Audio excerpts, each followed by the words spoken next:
In ancient times, there was a famous blacksmith who lived on the earth and had his own shop where he sold his wares and lived modestly.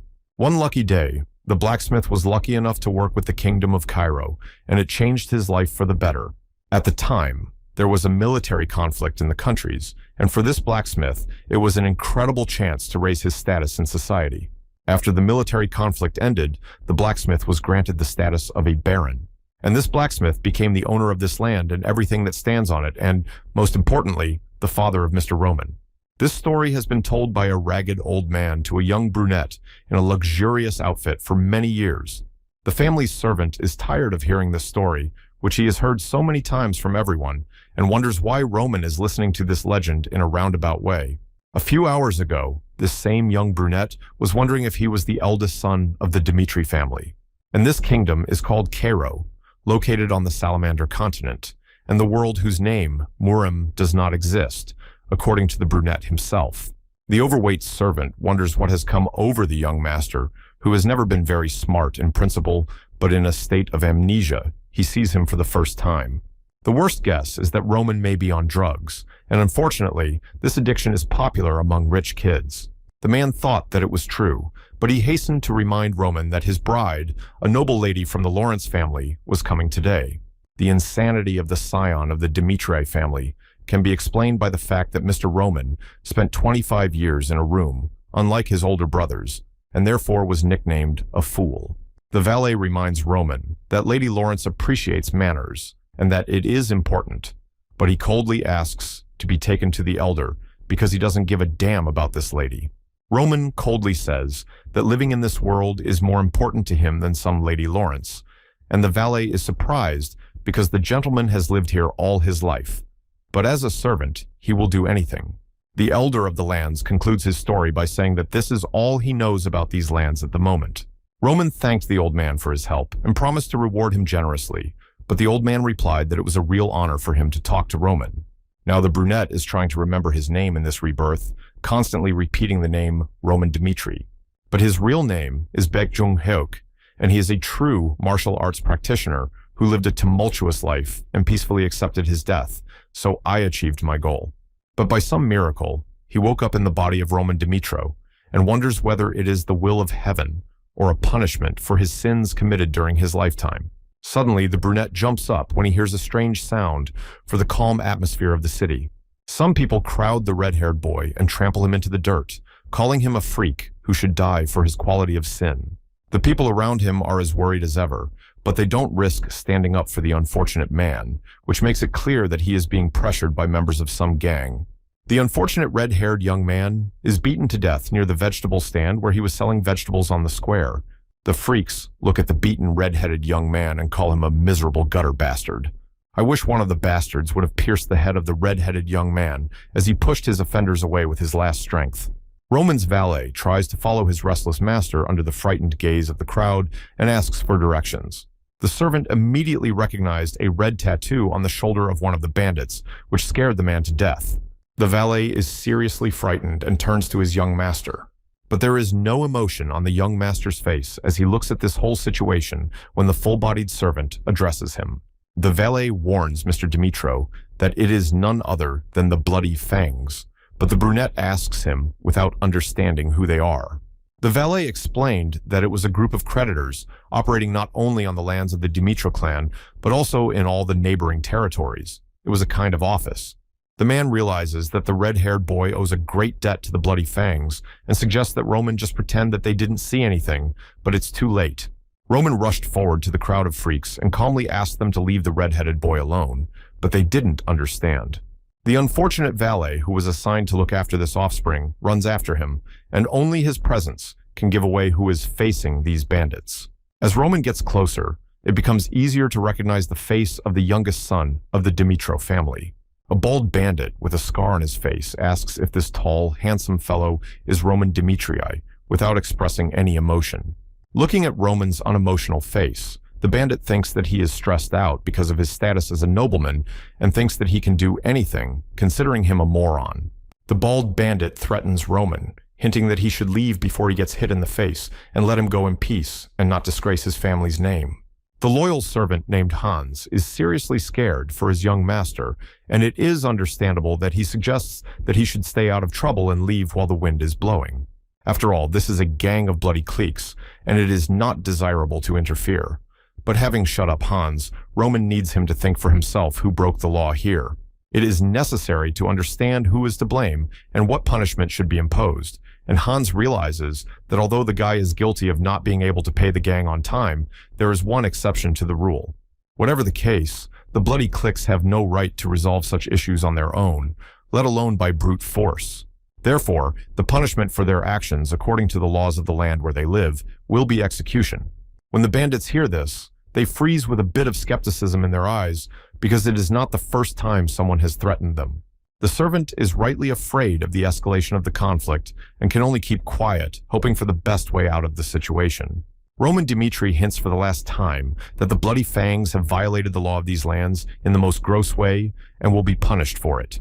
And so he, as the son of Romero Dmitri, has the right to execute an act of justice against them. The bandits are not frightened by this, and they answer that they know that they are facing a noble person who knows nothing about the world, but now he is in a complete trap. Laughing, Roman replies that this only confirms everything in his eyes.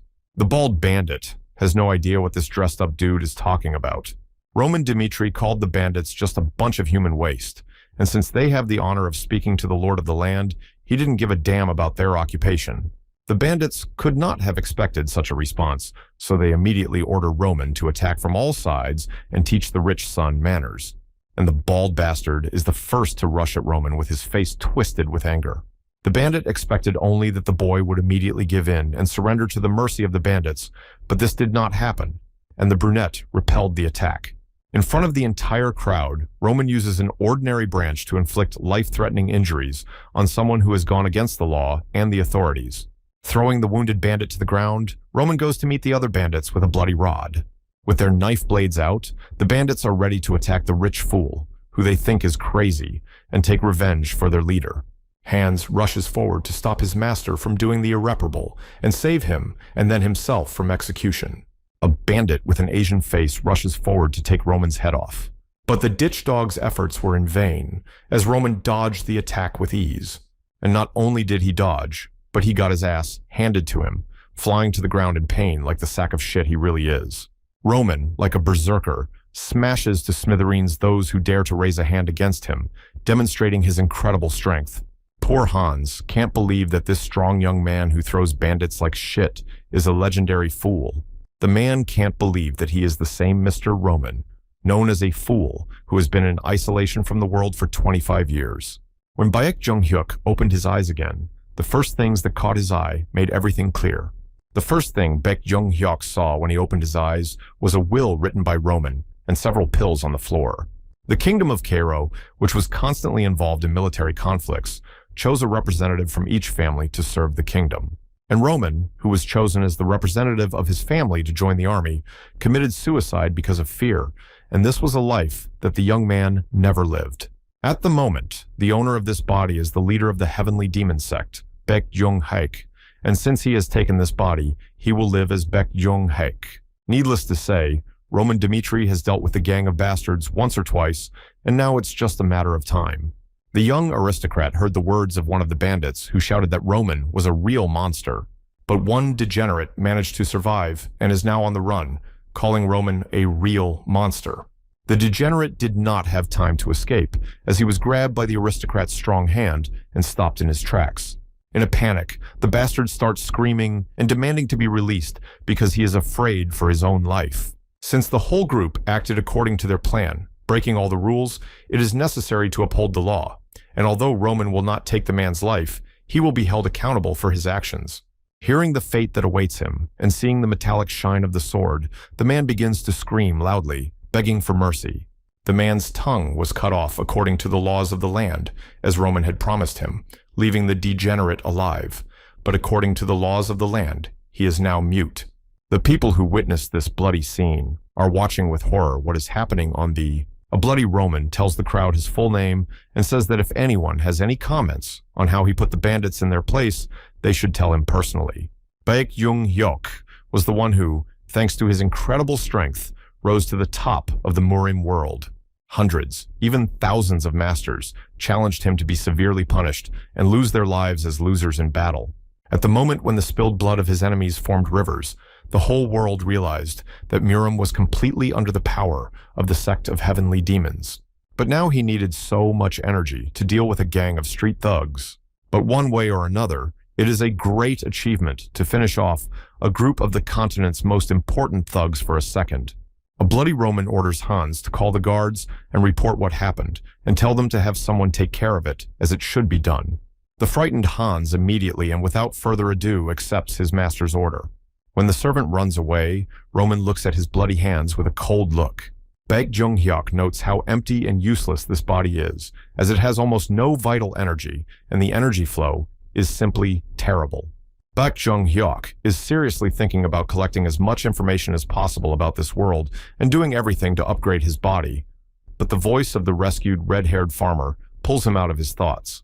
The young man thanks the nobleman for saving him from the bloody calls, and hearing the redhead's voice, Roman wonders if he is not the one who was beaten by the bandits.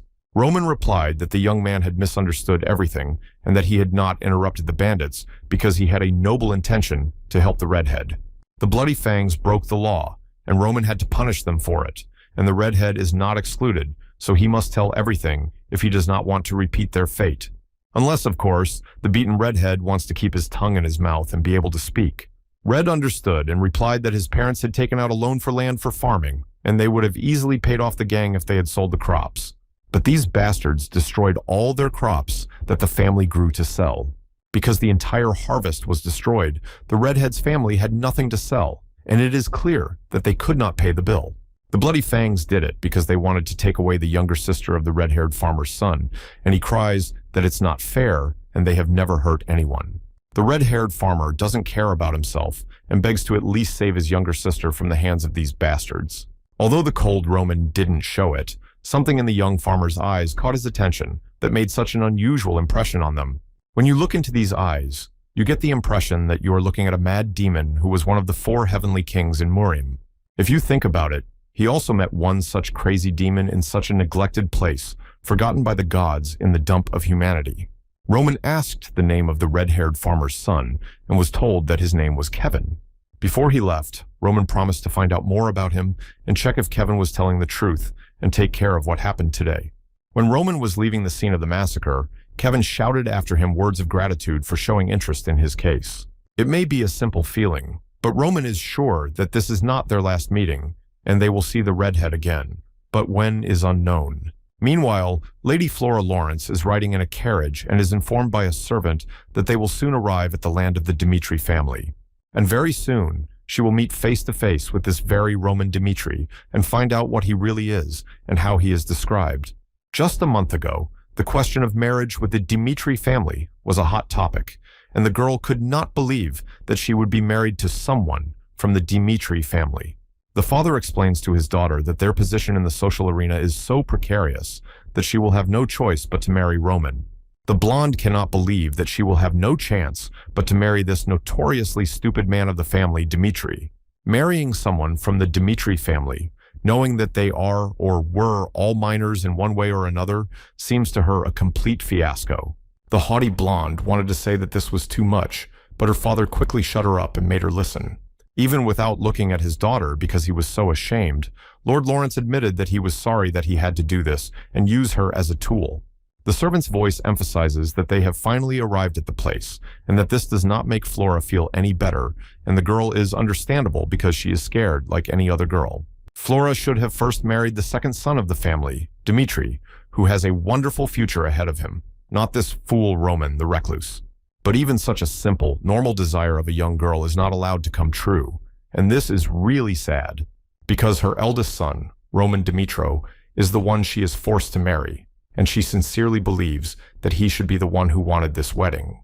Flora thinks Roman is an idiot who lives only for his own pleasure and wonders why he poured himself with perfume. Knowing the situation of his family, he cannot do it. Therefore, Flora is obliged to say outright that she does not want to marry him, and turns around and suggests that Roman Dmitriev simply forget about the wedding. No one knew what the blonde expected. Maybe that Roman would fall to his knees in front of her, begging her to marry him. But the brunette calmly said that was fine. Flora could not have expected such an easy acceptance from Roman Dmitri and just hung there with her mouth open. How could her beauty be pushed away like that? While acting out the theater scene, Roman replies that he has also heard about this marriage and does not understand how such an idiot would dare to marry someone like her and wants to call it off. But the blonde is not such a fool after all, and she guessed that Roman Dmitri was definitely not serious in responding to her proposal with such a tirade. Taking the girl's silence as an agreement to break off the engagement, he briefly replies that he will go and tell his father, but Flora stops him.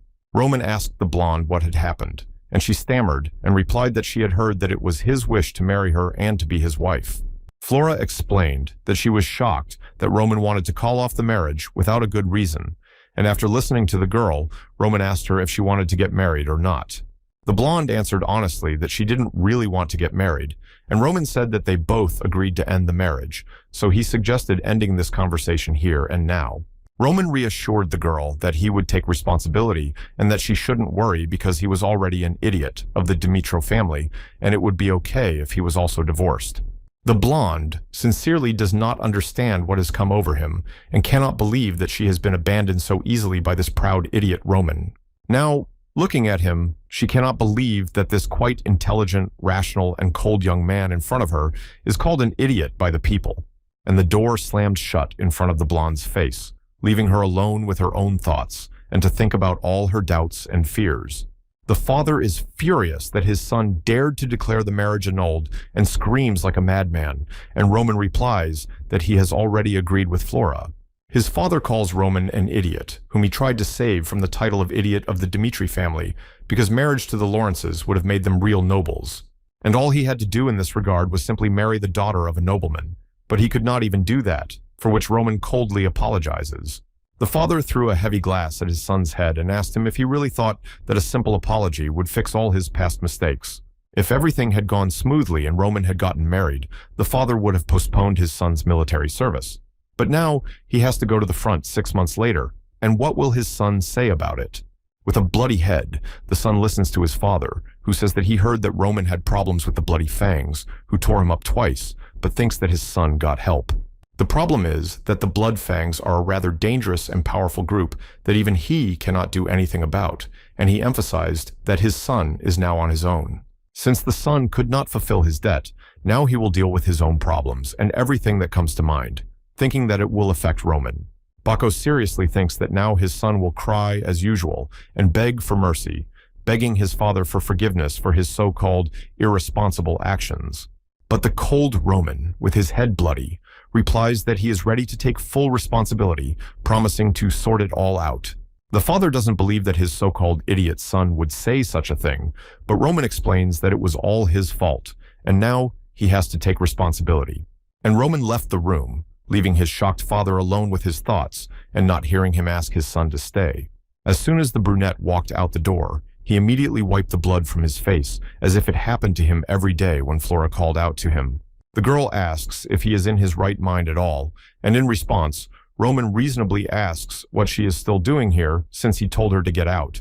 The girl said that all the blame lies with a gang of bloody fangs who are not afraid to terrorize even nobles, let alone ordinary people. Flora began to wail that if Roman somehow stood up to the gang, he would be in trouble, and asked him if he would go without the help of his rich family.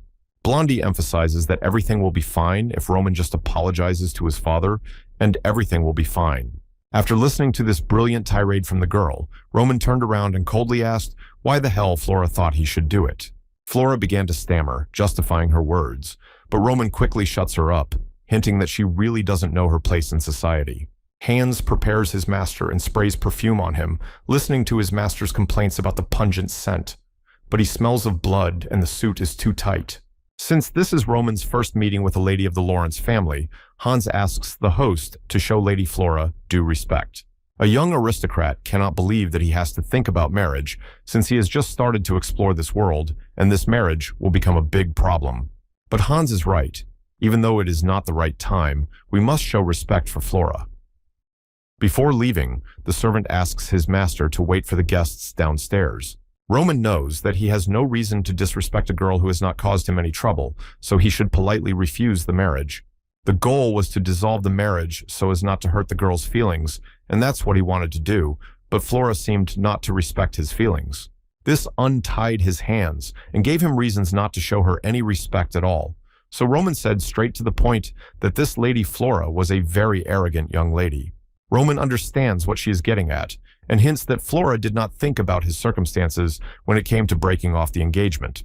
But as soon as he said that he would take full responsibility, the girl immediately got worried, and a nervous Flora began to make excuses.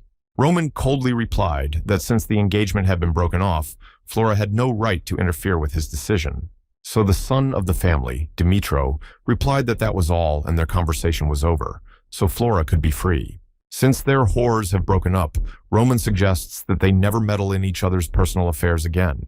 The only reason he said he would take full responsibility was to reject all talk of marriage after the breakup, and also because he didn't want a relationship with her. Therefore, for the young lady Flora from the noble house of Lawrence, it was the first and last meeting with the son of the Dmitri family, and became a kind of lesson for the arrogant girl. At night, everyone in the Dimitro family estate sleeps, but only the head of the family and his wife are awake because the father is drinking out of despair again. A woman worriedly asks her husband to stop drinking so much because tonight it will really be too much for him and she is very worried. There are good reasons to drink alcohol, and the patriarch of the family shares with his wife Liana that he hit Roman again today and bruised him. Romero Dimitro bitterly recalls that he often beat his son Dimitro, but when they became nobles, he promised that this would never happen to his children again. Liana reassures Romero that thanks to this promise, their other children grew up normal and became respectable people in society, and the man cannot but agree. But still, Romero regrets that he behaved this way with Roman, as he is the only child who has experienced the most difficult times with his father in the past and does not know how to treat him. Hugging her husband, Liana reassures him that despite the fact that he may not have been the best father, they are the only ones who can have any influence on their children. And Romero Dimitri, whom she has known all her life, will not allow his son to fall and leave the true path, and Romero still has a chance to make things right in life. Romero asks about the bloody fangs, and Liana says that Roman is a proud child, and said it in the heat of the moment, and the man knows that if they leave it alone, Roman will be in trouble. Liana simply suggests that Romero ask Captain Jonathan for help to keep their rebellious young son out of trouble. Romero acknowledged that Liana was right when he called a servant, who asked what his master wanted, and Romero asked him to call Captain Jonathan immediately. The unfortunate Hans runs after his master, emphasizing that it is too dangerous to walk outside, but Roman does not listen to his valet at all. The tired Chamberlain reminds him that the Bloodfang gang could attack at any second, and suggests that they return immediately. But Roman doesn't care, and asks if Hans knows when the Bloodfangs got the power they have now, and the valet replies that he doesn't know. Roman replied that the Bloody Fang Gang got its current bad reputation when it began to ruthlessly get rid of enemies and debtors, and cemented it in a battle against the latter. Notoriety breeds fear, and fear makes people do what they are told. And even after hearing this, Hans asks if the Bloodfangs are still a dangerous gang. Roman smiles mysteriously now, so they are dangerous as long as they can make Roman afraid, but they definitely don't have long to live. All the local elite gather in a so-called undercover restaurant. Everything goes perfectly well, everyone gets together and has a good time having a good drink and spending their day in the tavern. The food they ordered was placed on the table in front of Roman and his servant Hans, and now the two can have a bite to eat before going about their business. When Hans saw all these delicacies, he was so excited that his appetite was sparked, but Roman didn't even raise an eyebrow. Getting up from the table, Roman told the valet that he could stay here and eat, but he had to go, and the frightened Hans asked why. Roman replied that from now on he would continue the investigation and ordered the valet to stay here as it was very dangerous in the city. But Hans is not going to let his master go just like that, and he explodes, saying that Roman himself will not go to the city. The faithful valet declares that even if his life is at stake, he will not allow his mistress to leave alone. But Roman said nothing in response to Hans's tirade, and just looked at his servant in silence. Roman provocatively asked Hans whether he was one of his men, and the man replied that he was indeed one of his master's men. So Roman asked Hans to stay in the tavern and not to sacrifice himself for nothing, and explains that Hans had already done enough just by accompanying Roman through the streets. And Roman left, promising to return soon, and the worried valet looks after his young master, worried that he will not get into any trouble. The valet could not have expected Roman to say such a thing, and it could not have even occurred to him in his right mind. At the gate of the tavern, a commotion begins as some of the people do not understand what is happening, and the valet knows that it should be reported to the elite. If Roman has learned anything about the Bloody Click gang over the past few days, it's that their power is not that great. But the fact that the gang members operate in small groups scattered around the city makes it difficult to track them down, and they do not show their faces because of fear. The gang members will face disastrous consequences if they can't get rid of him, and the gang leader can sit in the shadows like a rat. If Roman can't find them himself, he'll have to do everything he can to get the Bloodfang gang on his trail, which was his plan. He walked the streets with Hans on purpose so that the bandits would realize where he was, and today is the day of night training, and there are much fewer of them on the streets. And if they want to take revenge on him, now is the perfect chance for both sides to realize all their plans. One of the bandits rushes at Roman Dmitri, saying that there will be blood revenge of the bandits against Roman Dmitri for the gang members. And it seems that this is the perfect chance for them to strike from behind Roman, who is walking down the street unsuspectingly. A desperate cry from the side comes to the red-headed Captain Jonathan, and he turns his head to the cry. Hans runs to the captain and hurries to tell him what the young master has done. When Hans collapsed from exhaustion, Jonathan runs to the man asking what happened to him and begins to babble Roman's name, unable to speak adequately. Unable to gather his strength, Hans tries to tell what happened, but he can't even breathe from the tension. Unable to say what exactly was going on, Hans shouted that he had to find the young master Dimitro, who was getting into a dangerous situation again. Roman began to break up the gang that attacked him, and the young man in the cloak was broken and thrown, twisting his arm. The bastard was about to bark something when his tongue was cut out by a clear knife stab right in the throat. Hans was worried about his master in vain, as he should have been worried about the bandits who stood in the way of Roman Dimitro, who knows no boundaries. From the fighting posture and how easily Roman broke their partner's cord, it was clear that this was not a man to be trifled with. When their beaten partner falls dead, the rest of the cloaked bastards freeze in shock at what has just happened before their eyes. The exiled Cossack women immediately realized that what they were seeing was not what they had been told about Roman Dimitro, who had been portrayed as a mere fool. With a maniacal smile, Roman asks why these young people are waiting for the weather from the sea. Therefore, taking the sword in his hands, he urges the mercenaries not to be afraid and to come closer to him and play if they want to.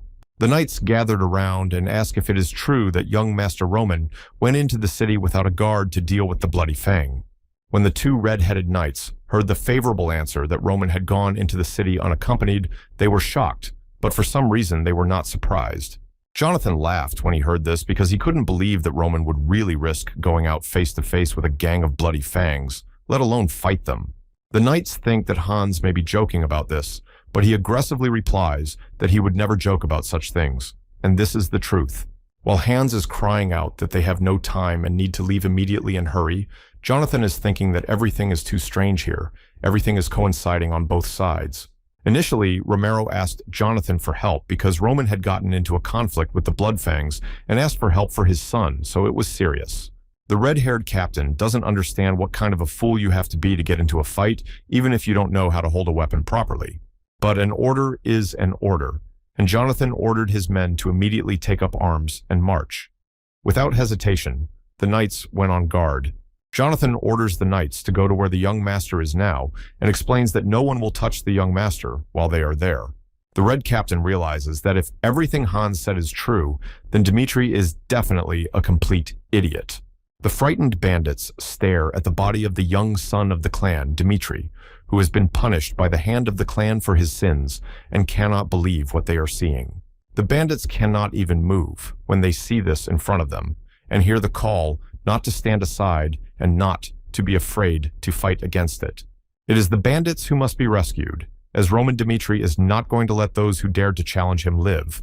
The gangs are no strangers to the world, and the men, sharpening their swords, rush forward at Roman to tear him apart right then and there.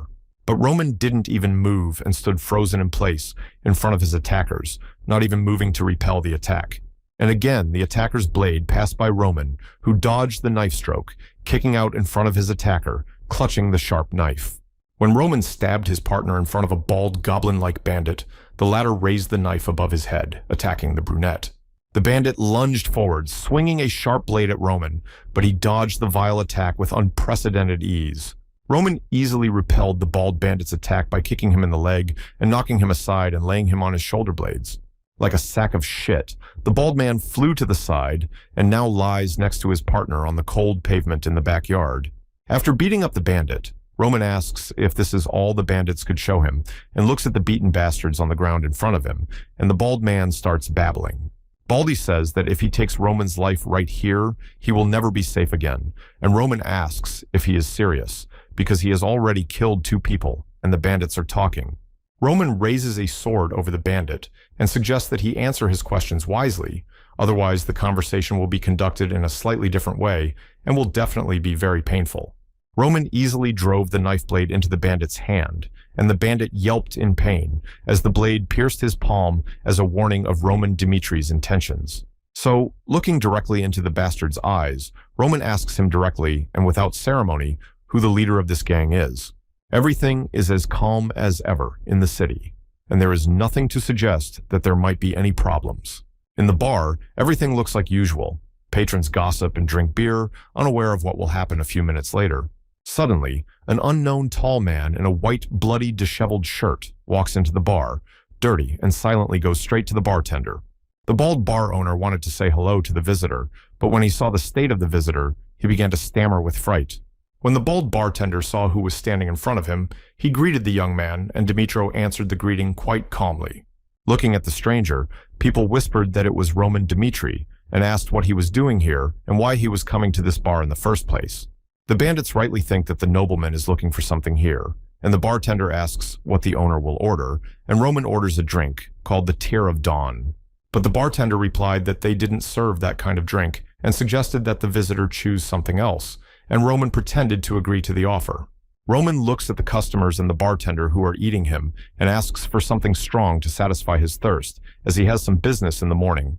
The fact is that the bar's emblem looks like a picture with a sun on a background that resembles the sky at dawn and dewdrops on a stalk of grass, so this is a clue. The bandit named a bar in the city center and said the name was Dawn Dew, and added that in this bar, they get a task to name a code word, and Roman asks what the word is. The bandit calls the following combinations: dawn, dew, tear, dawn, something stronger, and tomorrow to work, and they had to be said in that order. The bartender was about to signal to his men that they were on the trail, but he was hit in the face with a punch right in the nose, and the fat man was immediately gagged, breaking his nose. Like mad dogs at the bark of a bitch, the bandits began to rush at Roman, shouting that he was a bastard who was going to die because he had hit the leader. Sensing the smell of frying and the bloody carnage, people from the crowd start to break out of the bar and shout that they need to call the guards immediately. But no one had time to run far, as some were hit in the face and others were grabbed by a bloody hand by the throat. Dimitrix stands in the middle of this bloody massacre, holding the bandit by the neck above the ground, and everyone who sees what is happening here asks what the hell is going on. The bandits cannot believe that this young man killed 3 people, and do not believe that they are facing the same fool, Roman Dimitri, as he was described. The greatest technique from Murim allows you to increase your strength only through breathing, and thanks to the body enhancement from the celestial demon, Roman became a berserker. Now that his body has been strengthened by martial arts, Roman doesn't look like his old self, but he's alone, and there are more bandits than they think they are. These people are nothing but trouble, and with these thoughts in Roman's head, a bartender comes out from under the counter and holds his nose, wondering what happened, and Roman says that he's just in time. Roman was just about to finish everything and asks what the young man is doing here, but Roman replies that the bald man attacked first, and added that they are here alone.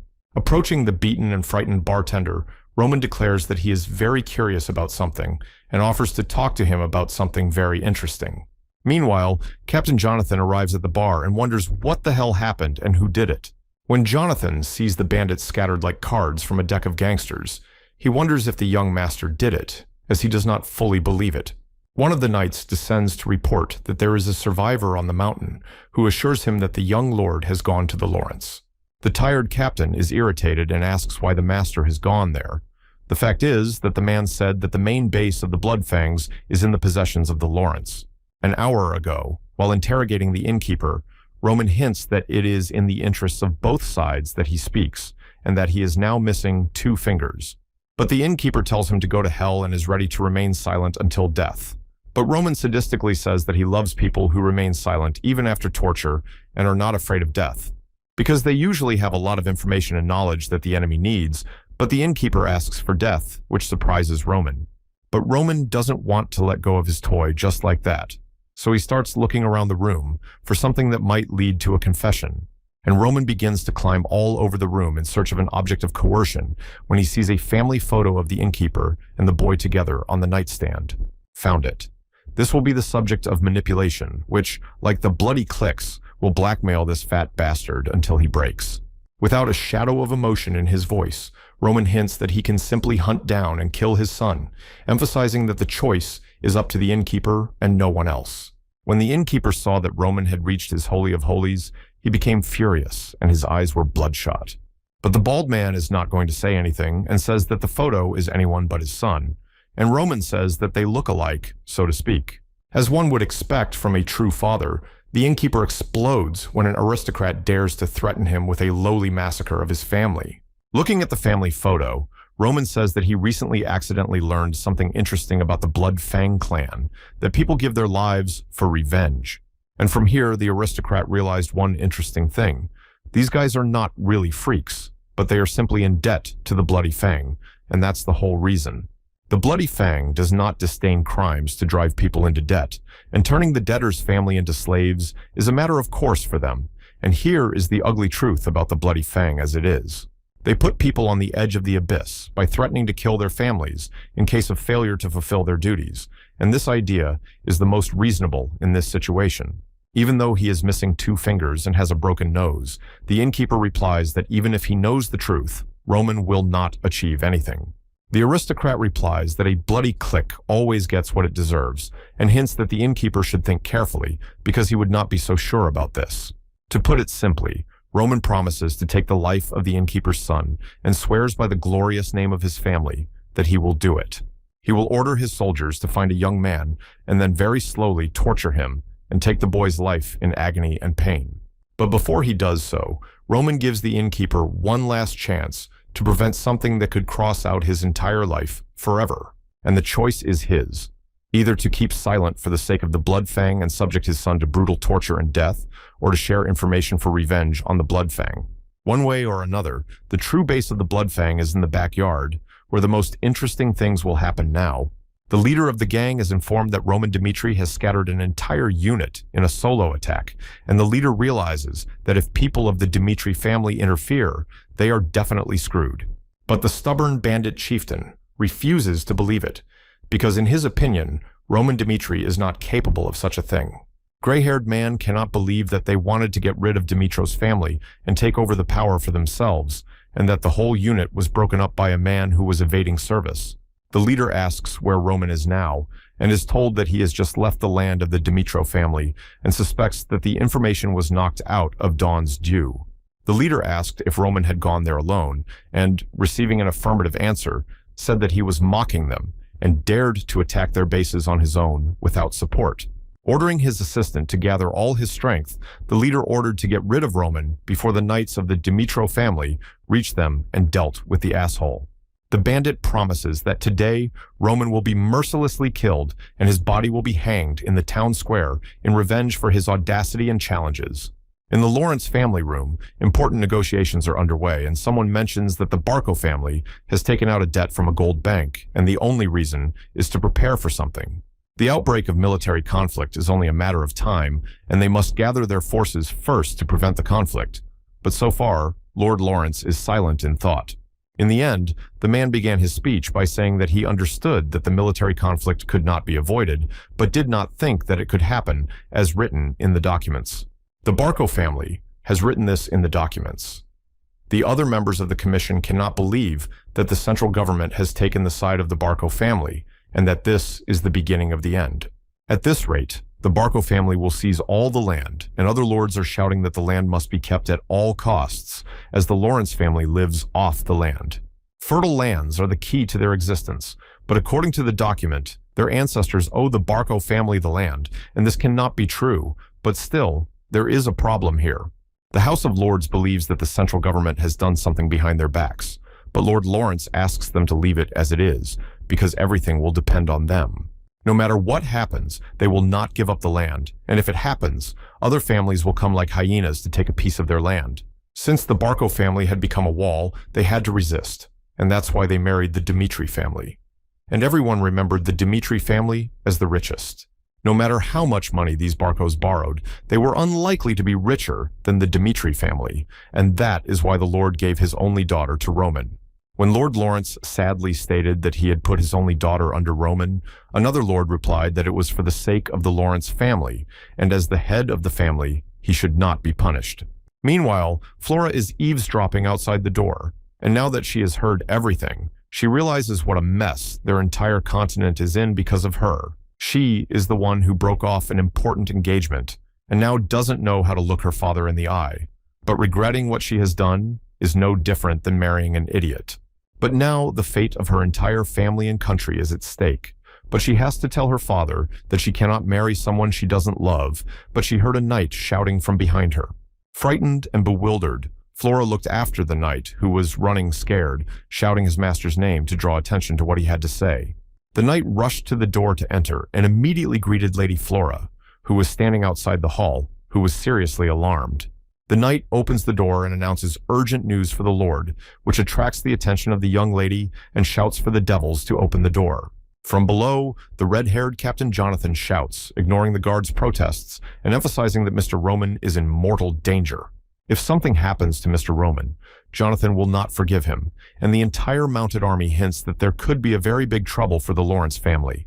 A knight of the Lawrence family reports that a rebellion has begun in the Lawrence family square, and the shocked Jonathan refuses to believe it, promising to kick down the damn door.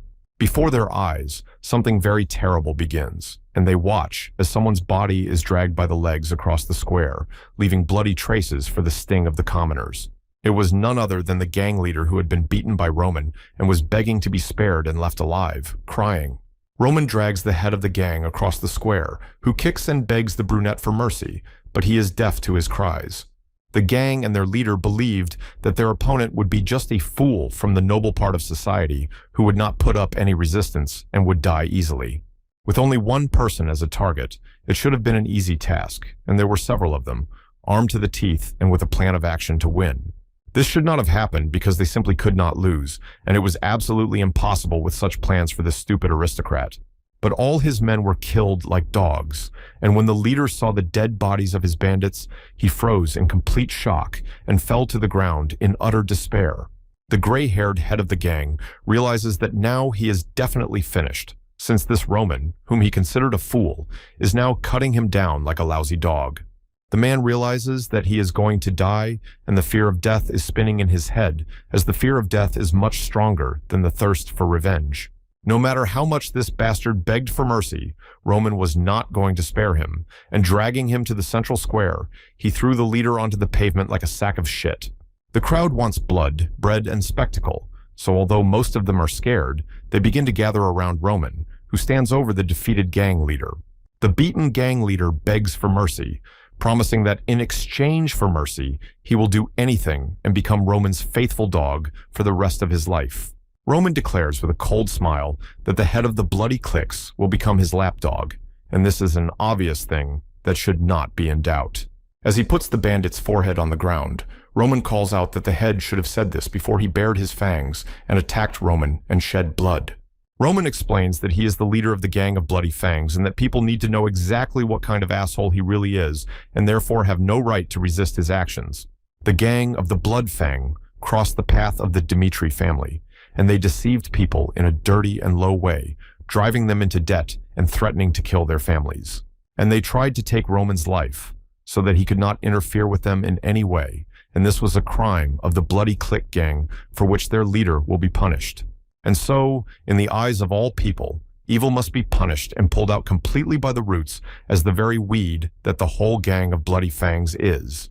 Frightened people watch as the young lord drives the leader of the gang, face first, into the ground when the voice of the knights is heard calling out to Roman Demetrii, attracting attention. But Jonathan could not believe his eyes, as what unfolded before his eyes looked like surrealism. Yes, Roman Dmitri did execute the gang leader in front of the people on the square, just as he had promised. It is ironic that the leader wanted to take Roman Dmitri's life. The knight explains that Roman Dimitro was allowed to cross the border because he is the fiancé of Miss Flora, but an hour later, Roman was seen dragging a man. Roman dragged a man whom he identified as Ben Miles, known as the leader of the Bloody Fang, across the square by the leg and then publicly executed him without a shadow of resistance. Lord Lawrence could not believe that the same Roman Dmitri had captured the leader of the Bloody Fang and publicly executed him, which seemed to him to be complete nonsense. One of the lords explains that Roman did not just punish the bandit, but took his life without the master's permission, and this cannot be left alone. Lord Lawrence thinks that permission is not the main problem, and it is not so important, because the man who will become his son-in-law has dealt with the gang and needs to call Roman. Lord Lawrence wants to hear everything personally from Roman Dmitri himself, who is being escorted by knights led by the captain. Now Lawrence realized that Roman Dimitro had been helped by the knights of the Dimitro family, who seemed to be solving everything instead of their young master. Roman immediately gave his name and greeted Lord Lawrence as required by etiquette, and calmly negotiated with the Lord, realizing the importance of the situation. The Lord asks Roman to drop all formalities and get straight to the point, and the Lord asks if Roman came all the way to their land to organize a massacre. Roman Dmitri began to say that it all started a couple of days ago, and that the Bloody Fangs had attacked an innocent citizen and were executed on the spot.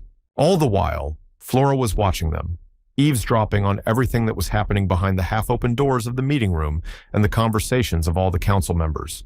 Lady Flora addressed the knight, attracting his attention, and the knight noticed Flora and asked the lady if she was the one who raised her voice and attracted his attention so awkwardly.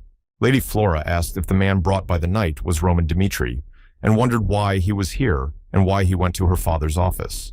The knight hinted to the young woman that she didn't know for sure, since she hadn't been told anything about the whole situation, and she asked what they were talking about.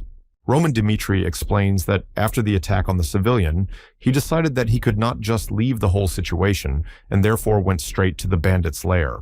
Now, Roman explained the whole situation to Lord Lawrence without hiding a single fact or the slightest part of the story, because, in his opinion, he did everything absolutely right. Lord Lawrence angrily asks if he had the right and permission to do so, and explains that Roman had no right to execute people in the lands belonging to the Lawrence family. Roman coldly replied that he knew this for a fact, but the brunette doubted that the Lawrence family could have dealt with the Bloody Fang on their own, so he acted alone. The identity of the leader of the Blood Fang was a mystery, but his crimes were well known from the lands, but he was released on bail, so Roman took the initiative. When Roman said that he acted alone because he did not want to entrust the case to the Lawrence family, the members of the House of Lords exploded, and Captain Jonathan shrieked in shock. Roman replied somewhat arrogantly that he was surprised that he had not received proper gratitude and had gotten blood on his hands for solving a problem that the Lawrence family had turned a blind eye to.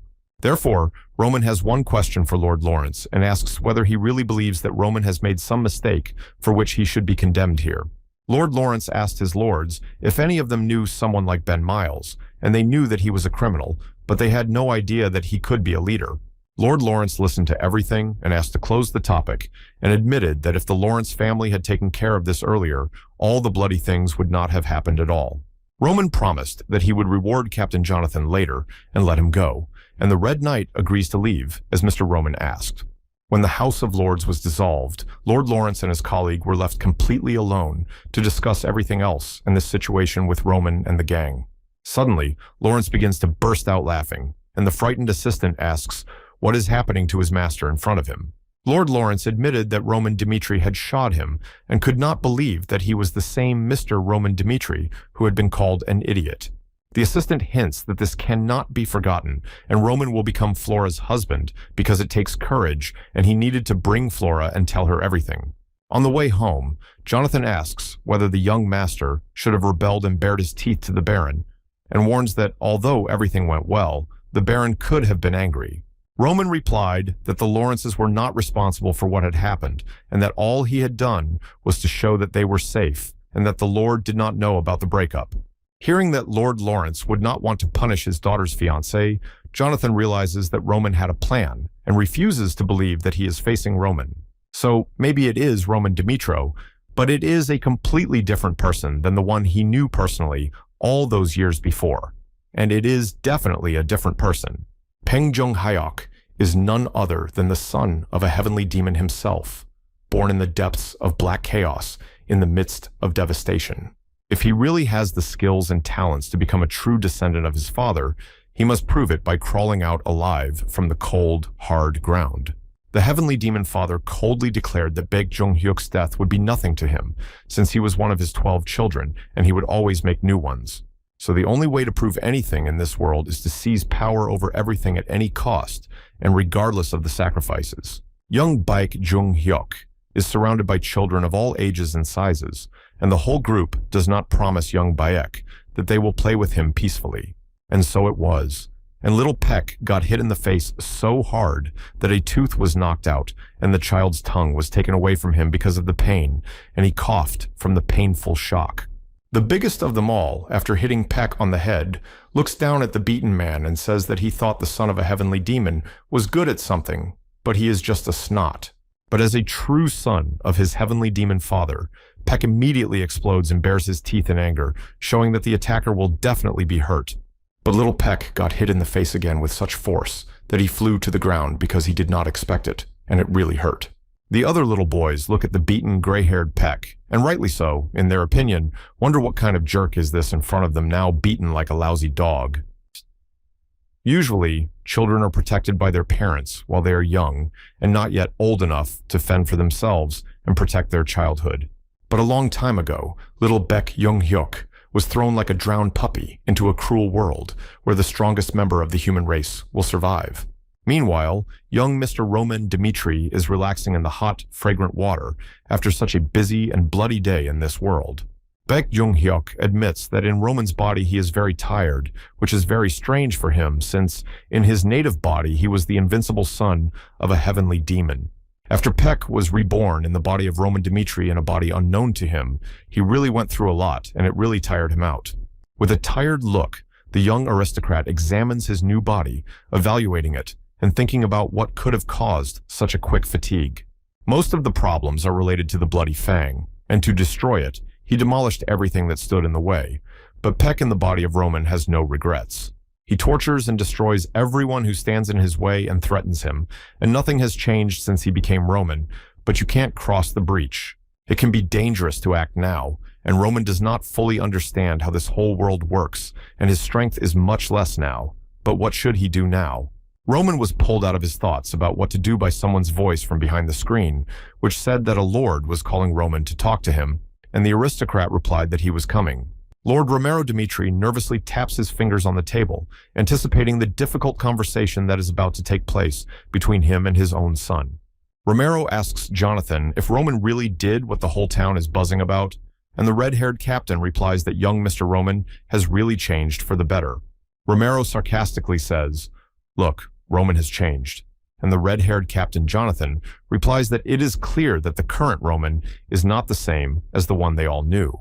Romero explains with despair that Roman has always been a headache for him and is the only one of his sons who has not distinguished himself and is also traumatized by the past. Roman is the only one of Romero's children who saw the days when the Dimitro family were still commoners and worked as slaves in mines and workshops. Romero recalled how a small child's hand would put a candy in his rough palm and happily call for his daddy, drawing the adult's attention to his person.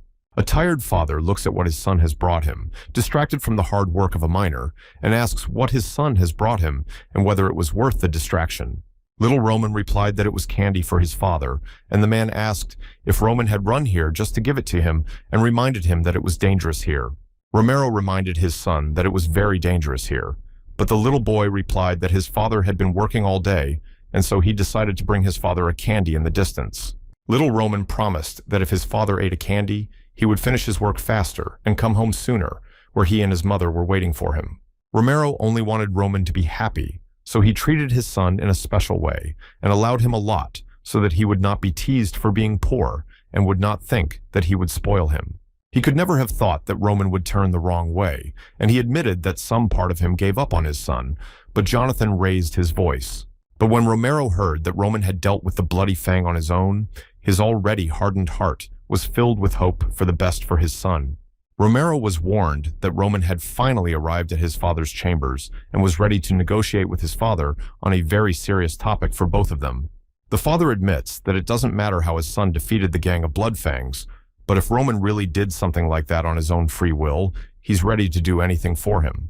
Romero allowed his son to come in, and when his offspring entered, he admitted that he was ready to become the father Roman had always lacked for happiness. When his son came in, Romero looked up at his son and now turned to draw his son's attention to him, preparing to talk to him face to face. The father asked his son directly whether the rumors that Roman had dealt with the Bloodfang gang himself without any help were true. But the son, or rather the one who now lives in Roman's body, is in no hurry to answer, thinking about what to say in response to the provocative question. Roman sees that Baron Romero really has a lot of hopes for what Roman is about to tell him and realizes that if he tells him the truth, he will appear in a new role. But any achievements that go beyond what his father expected from Roman could have bad consequences, and by keeping silent now, he can gain time for development. The question of whether or not to tell the truth to his father is a thorny one, but it is clear that he must tell the truth. But in the meantime, Baek Jung-hyuk remembers his past. A huge boy brutally hits little Hek in the face, asking if whimpering from his blows is the only thing he can do and needs to be fought on equal terms. The advantage of the weaker in evolution is always and always has been the speed of reaction of such a weak individual and his intelligence, so Hek's hand felt a huge stone. The weaker boy took this stone and charged it directly into the head of his attacker, knocking out the bigger boy with all the brutality he could muster. The stone knocked out the big bully's eye, and now he was lying under Hek's feet, clutching his bloody eye and cursing Hek for daring to raise his hand to him. But Hek was not going to let the offender live, and he brought a boulder over his head, intending to shed the blood of the one who dared to raise his hand against him. Frightened children, in a state of shock, watched the largest of the youth being beaten to death in front of them, and are now afraid of the one in front of them. Eventually, the gang leader's hand fell as the young man's body left the life. Hek threw the stone away again, thinking that he had been thrown into hell and was defending himself. Throwing the stone aside, Hek stood up and walked deeper, and the children in front of him parted in fear and told him to tell everyone that he had broken the head of their leader. The white-haired man claimed that he was the one who had broken the leader's head and now seized power over all of them, and this place as the strongest of them all. He defended his superiority over everyone, and even in Roman's body, he will remain a heavenly demon who cannot hide his superiority and tells his father the whole truth. Meanwhile, the Dimitro family's property is used for training young knights who compete with each other to hone their skills. Suddenly, Baron Romero and his son arrived on the training field and were ordered to make way for the Baron and the Honorable Mr. Roman. The young knights who were training began to chant in unison to welcome my lord to their land, inviting him to come to the training field. One of the knights, a handsome blonde young man in green, remains vigilant in the situation, as if sensing something unusual around him. The blonde man opened his eyes and raised an eyebrow in surprise at the sight of another man who had come with Baron Romero to their training ground. It was Roman again. The green-eyed boy wonders what Roman Dimitro is doing here, what he came here for, and what he and his father might be looking for. Captain Jonathan, seeing that everyone is gathered, turns around to look around and nods his head as if everyone is here and the show can begin. The red-haired captain has gathered everyone and announces that a sword fight will be held for the young Master Roman, so he needs to choose someone who wants to volunteer. But as you can see, no one has the courage to go out face-to-face with Roman, and the other knights are covered in cold sweat from fear and nervousness. The blonde boy doesn't understand why, and why he should suddenly be ready to duel with this nobleman on whom their fate depends, and even more so with such a fool as Roman Dimitrii, based on the gossip that is circulating in the city about this young man known as the Black Sheep of the Dimitrii family. An hour ago, there was a showdown over who had killed the Bloody Fang gang, and Roman confidently confirmed that it was indeed his handiwork. To his father, who did not believe that his father could deal with the gang, he had to answer correctly, and Roman said that he had been practicing the art of the sword all along. Romero asked why Roman hid it from him all this time, and if he had known he would have helped him, and his son said that it was a difficult period of dull existence. He, whom everyone called Dimitri the Fool, wanted to show that he could handle everything on his own and shut up those who had been slinging mud at him all his life.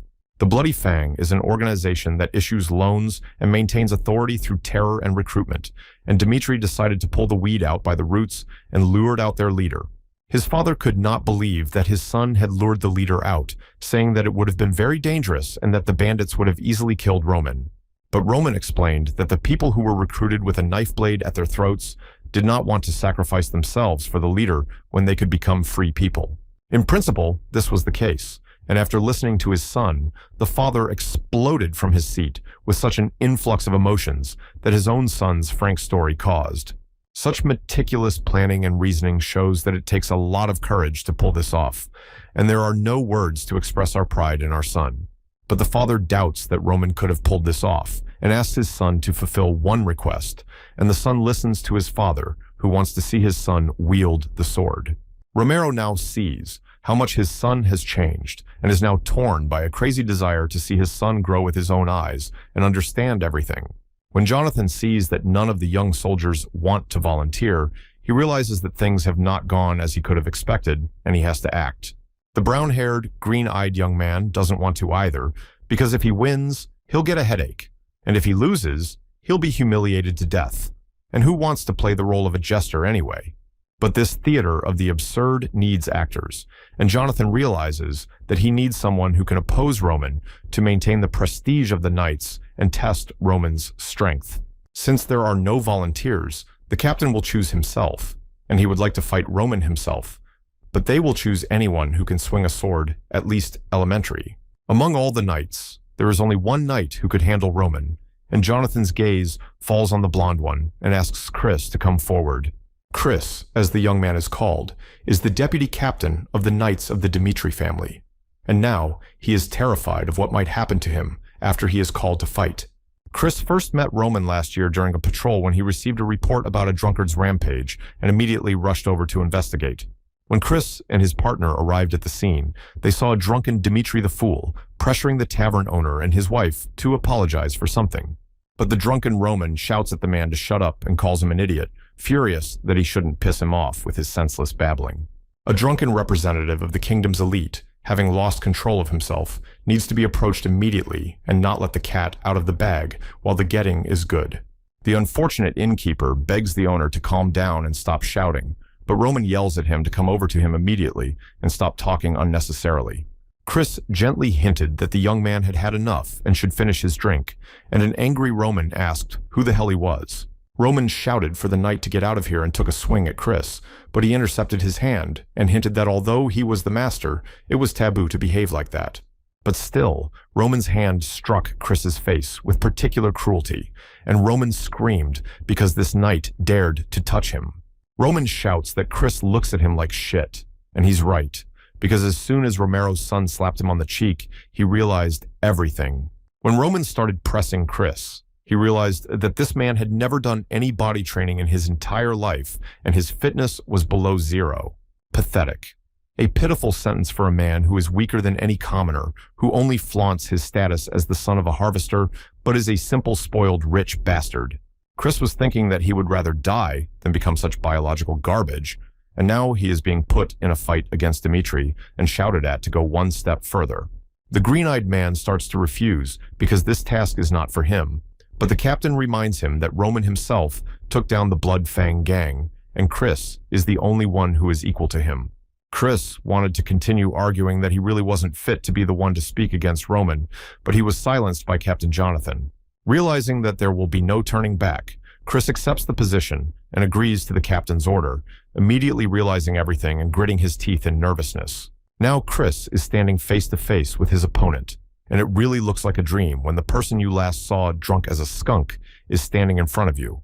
No matter how nervous Chris is, Dmitro would never guess it, as his face shows only stoicism and readiness to act in full force. Roman shows no emotion at all, showing by his appearance that he could not give a damn about them all, and that only he matters to him. Captain Jonathan wanted to announce that the match could begin, but he was interrupted by the voice of Chris, who had a suggestion and asked Captain Jonathan to wait. Red asked what the proposal was, and Chris replied that in addition to the usual sword swings, he practiced to fight in real battles and duels. Whoever his opponent is, he will not give in and asks to be allowed to fight without restrictions because then he will honorably accept the fight with Roman. Chris doesn't believe that Roman was able to deal with the Bloodfang gang and wants to take advantage of the situation to show Roman his true place. The Baron agrees.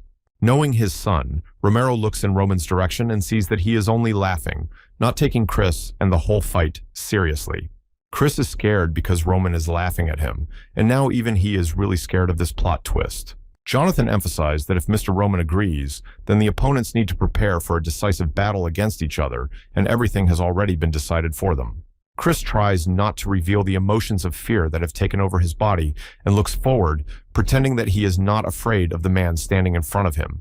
The novel does not show any emotions because Baek Jung-hyuk knows inside him that he is an invincible celestial demon even in this mortal body. In Chris's green eyes, primitive fear and something else that can be described as rage and a natural desire to put someone you consider a piece of shit in his place. Roman's violet eyes are absolutely soulless and calm, not expressing a drop of fear or doubt in their own abilities. Roman is waiting for the start of the battle to be announced. As soon as the command to start the fight was given, Chris flew forward, all fear and doubt having died long ago, and only thirst was left. The blonde had already taken a swing at Roman, who didn't even bat an eye, but as you can imagine, such cheap tricks will never work on a brunette. Everyone, along with Captain Jonathan, is amazed at Chris's speed of reaction and chant how fast their Chris is in battle. But the redhead realized another important thing. Roman blocked Chris's punch, even though all the knights knew that his eldest son's body was like an old slug on the verge of death. From this, Chris flies to the side, not believing that Roman was able to block his shot so easily because it breaks his patterns completely. Chris felt an unexpected power emanating from Roman's body when they crossed swords, which seemed very strange to the warrior compared to what he knew. In addition, the set also included an unwavering posture during the attack, which seems to be just a coincidence, but it may mean something else in relation to Roman. Of course, Chris didn't expect this, but he has no choice, and the green-eyed man must wipe Roman out if he wants to calm himself and his ambitions. Chris rushed forward, but Roman dodged a clear punch, which made Chris even angrier because the miserable bastard had dodged his punch.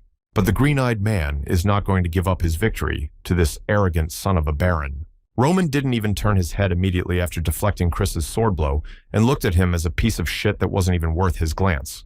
But Chris is no stranger to combat and skillfully attacks Roman, swinging his sword at him as one would in a real one-on-one battle. The young knight declares that his opponent should say goodbye and not make a scene here, and admit that he is weaker than him.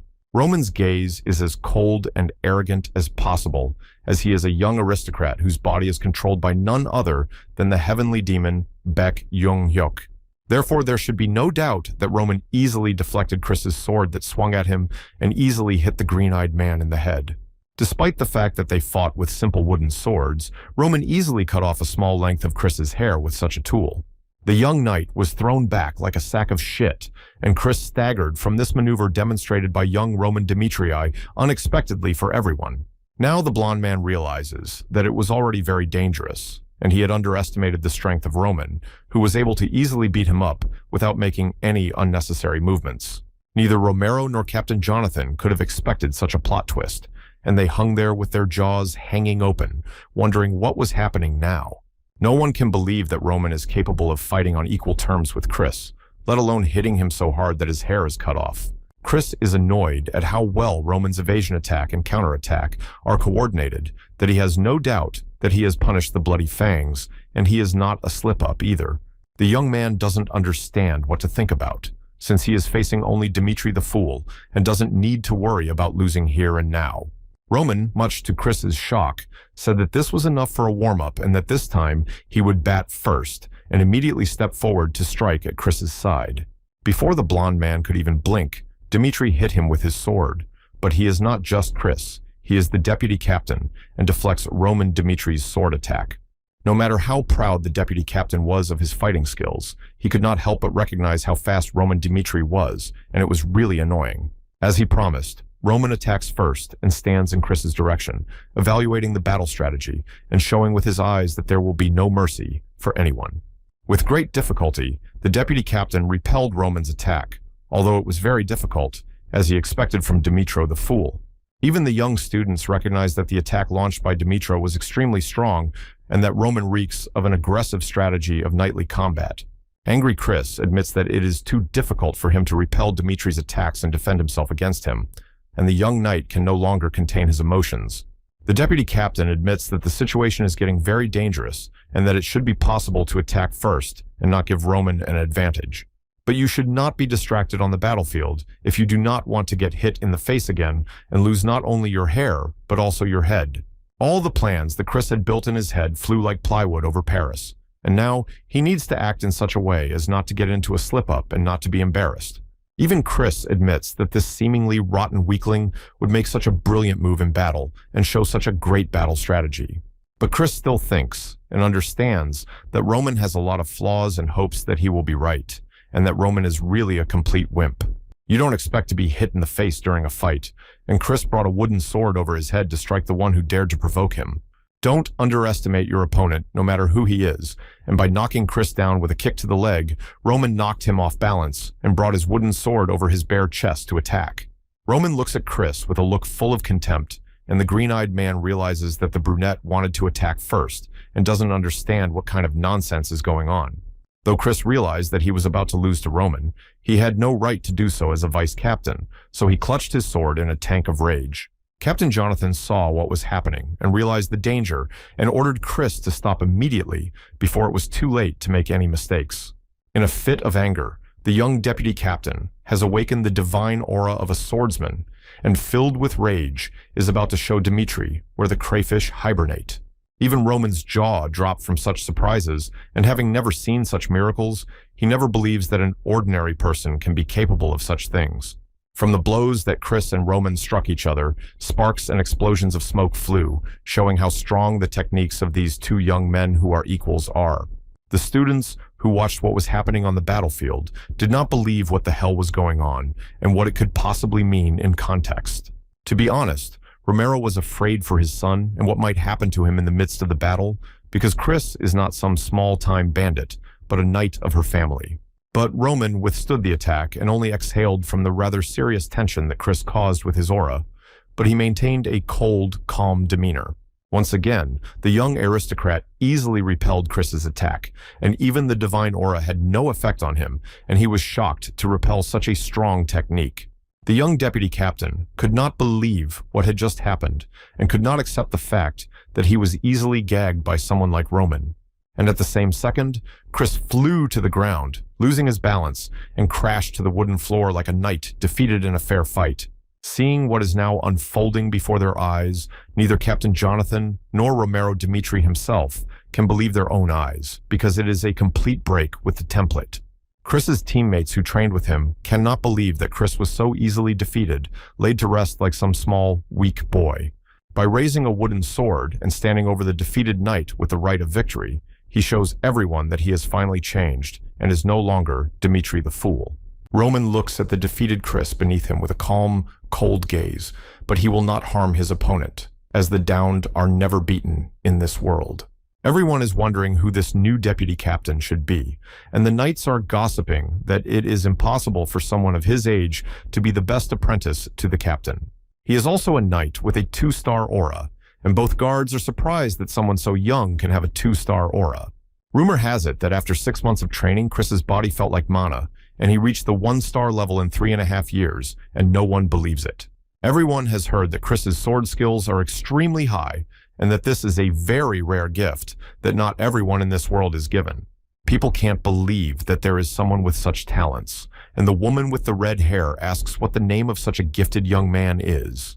Eventually, during the training, Chris got tired and fell to the ground holding his sword, and in front of him stood Captain Jonathan with the same sword, assessing Chris. Jonathan lets Chris go, explaining that the training is over for the day and that he can be free to rest after his intense training. But the stubborn young knight does not want to back down and refuses to leave, no matter what Captain Jonathan says to him, because this young substitute is too stubborn. Wiping the sweat from his face, the young vice captain asks Jonathan for one more round and wants to do his best against the redhead. Jonathan is pleasantly shocked and impressed that someone with natural talent wants to train hard and admits that Chris is a berserker. Jonathan recognizes that Chris is a true genius who perfectly combines the talent and passion for training and improvement that many people dream of. And it's hard to believe that someone so strong was beaten so easily, especially Dimitro.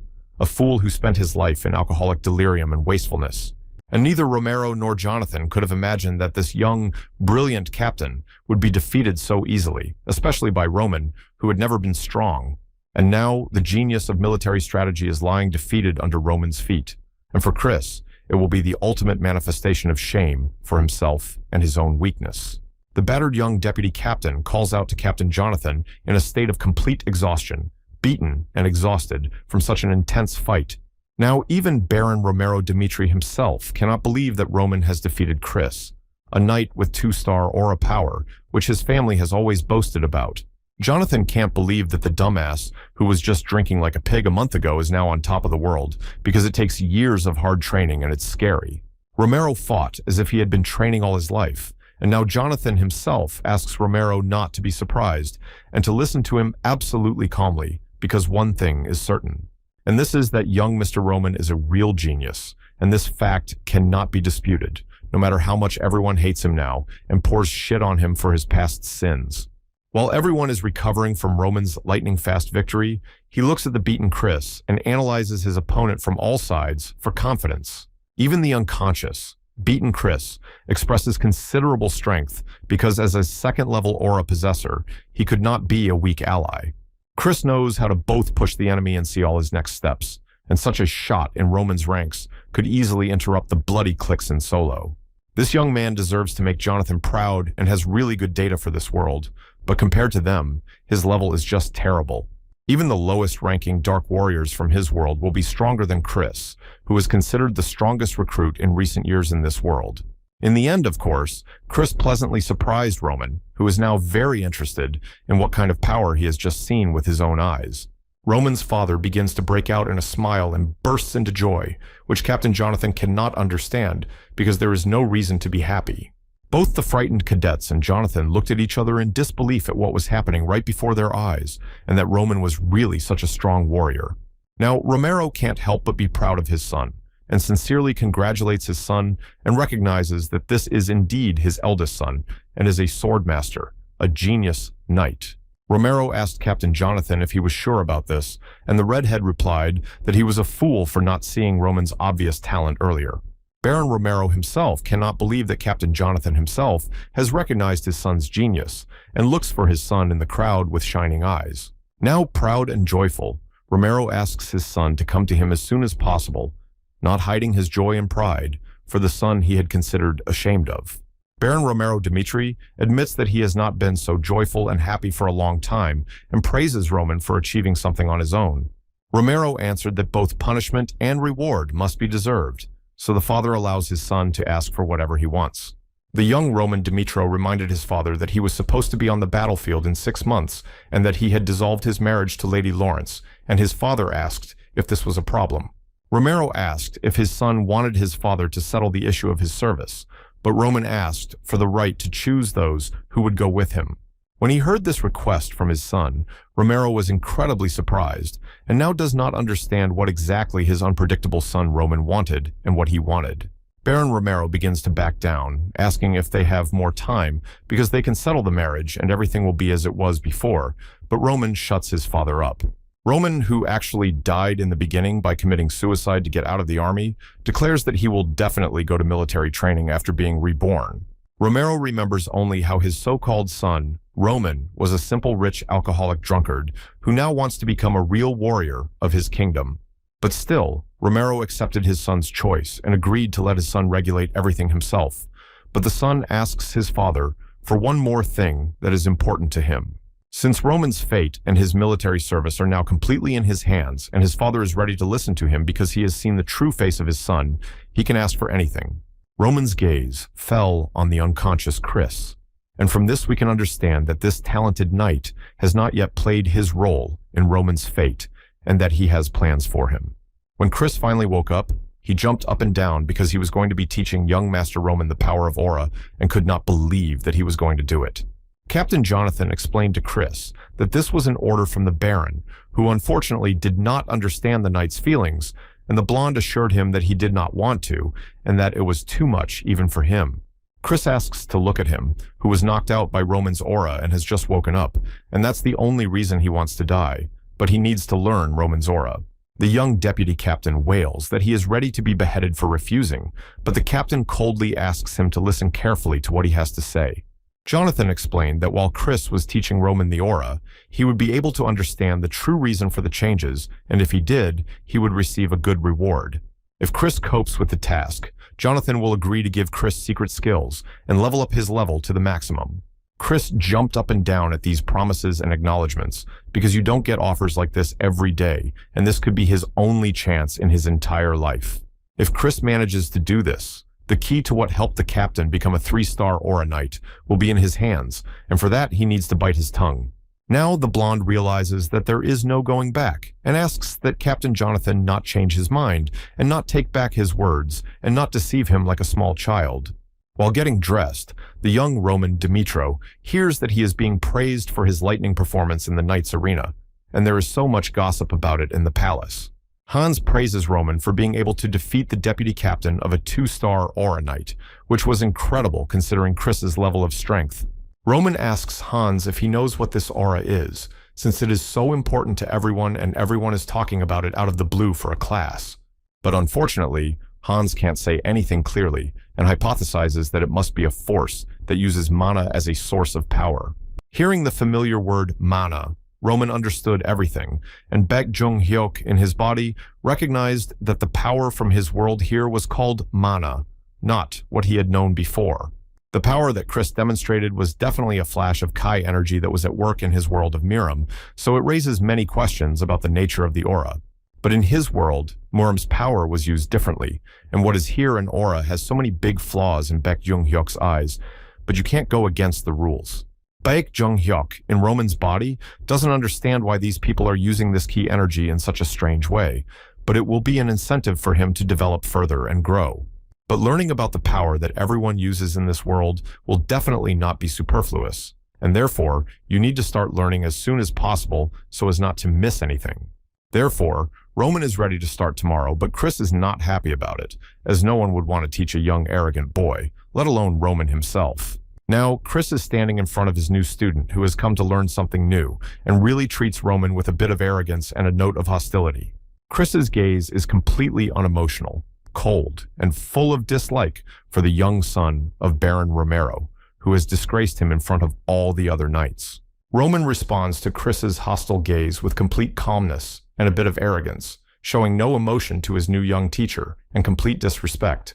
In the end, Roman laughed at Chris, and the latter thought, irritated, what kind of a bastard this Roman Dmitri was and always would be in his eyes, and that would not change. But the young deputy captain realized that he needed to calm down and exhaled a breath to tell Roman what the so-called aura was before it started. Aura is one of the parts of mana that knights usually use during their fights, concentrating this mana around them or in one place. While mages use mana by storing it in so-called circles, the use of mana by knights is somewhat different from this management principle. Knights, in turn, use their mana by distributing it throughout their bodies as energy and ordinary human heat throughout the muscles of the practicing knight's body. The person who created the so-called aura is none other than Emperor Alexander, who was still called the so-called innovator in this art. He was the first to find a way to strengthen the human body, and it was he who learned how to distill mana throughout the body, unlike the so-called wizards. The aura is the power of instant release of this mana. Since usually mana spread throughout the body immediately spews incredible power from the depths of the human soul. Chris explained that it's not really necessary to know the history of mana, and teased Roman by saying that only one of the chosen knights can use the aura. 1 out of 1,000 will reach the path of a knight, and 1 out of 10,000 will become a magician. So it is important to know whether this person has the necessary abilities for this, because it is important. The minimum skill you need to have is to be able to sense mana, and at this stage, most people are eliminated, and he himself had about 6 months of training to get there. But even if Roman feels mana in a year, it will be an achievement, and Roman understands that it all depends on his abilities, so he wants to understand how it feels. Squinting his eyes, Chris replied that he would certainly explain everything, and admitted that he had won only once, and was already so proud, as if he were the king of the whole world at once. Chris thinks that it's a pity that it won't be the way Roman imagined it, because the talent of sword and aura is different, and Roman will learn how cruel this world is. The message of the training is inherently wrong, and Roman has long felt the mana of this world, and although it is not much, it should accumulate in the lower abdomen. But there is one thing. The shortest way to the bottom is to blindly follow common sense, and even if it is impossible to understand it in the first place, he should follow the methods of people. Chris tells Roman to breathe steadily and concentrate, and explains that it is important to feel as if something is touching your skin and tickling it slightly. If Roman succeeds in using mana, he will be able to find his aura and concentration of mana that wanders around the body in one point, and this is the manifestation of the aura. When Roman is able to simply manifest his aura, he will immediately become a so-called one-star aura knight at the initial level. The manifestation of the aura can be used in different ways, and by covering the sword with an aura, you can increase its destructive power many times over, and this will be its advantage. And you can also spread this mana to your whole body to strengthen your own strength together, and immediately, the body will become a vessel for incredible power, and great power comes from Roman. When Chris saw what was happening, he stopped his story because it did not fit into any framework of his understanding, and it was a complete shock for the knight. Roman manifested his aura right in front of the knight's eyes and began to be enveloped in fiery mana, which enveloped Roman Dimitro's body like a flaming serpent with bright amber light. A frightened Chris can't believe that this is happening in front of his eyes, and saw that Roman's aura manifested so quickly when he needed years to do so. This aura is definitely her, and the young son of the Baron found and awakened his aura in minutes, not months, as Chris himself once did, and Dimitri's mana is like fire. Now, Baek Young-hyuk admits that he was right, and that the way mana was used here was complete nonsense, and he should have gone his own way from the very beginning.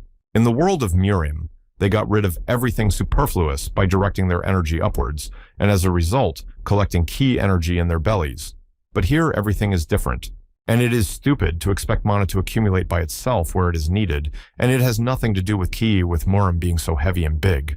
The mana of this world is very light, and you lose very little of it as much as you gain, and although the way it is used is similar to training in Murim, it is not the same. Those trainings are for hardening, and this method will not even allow you to accumulate mana, and there is no use in scattering mana in different directions like a goat's milk. That's the difference.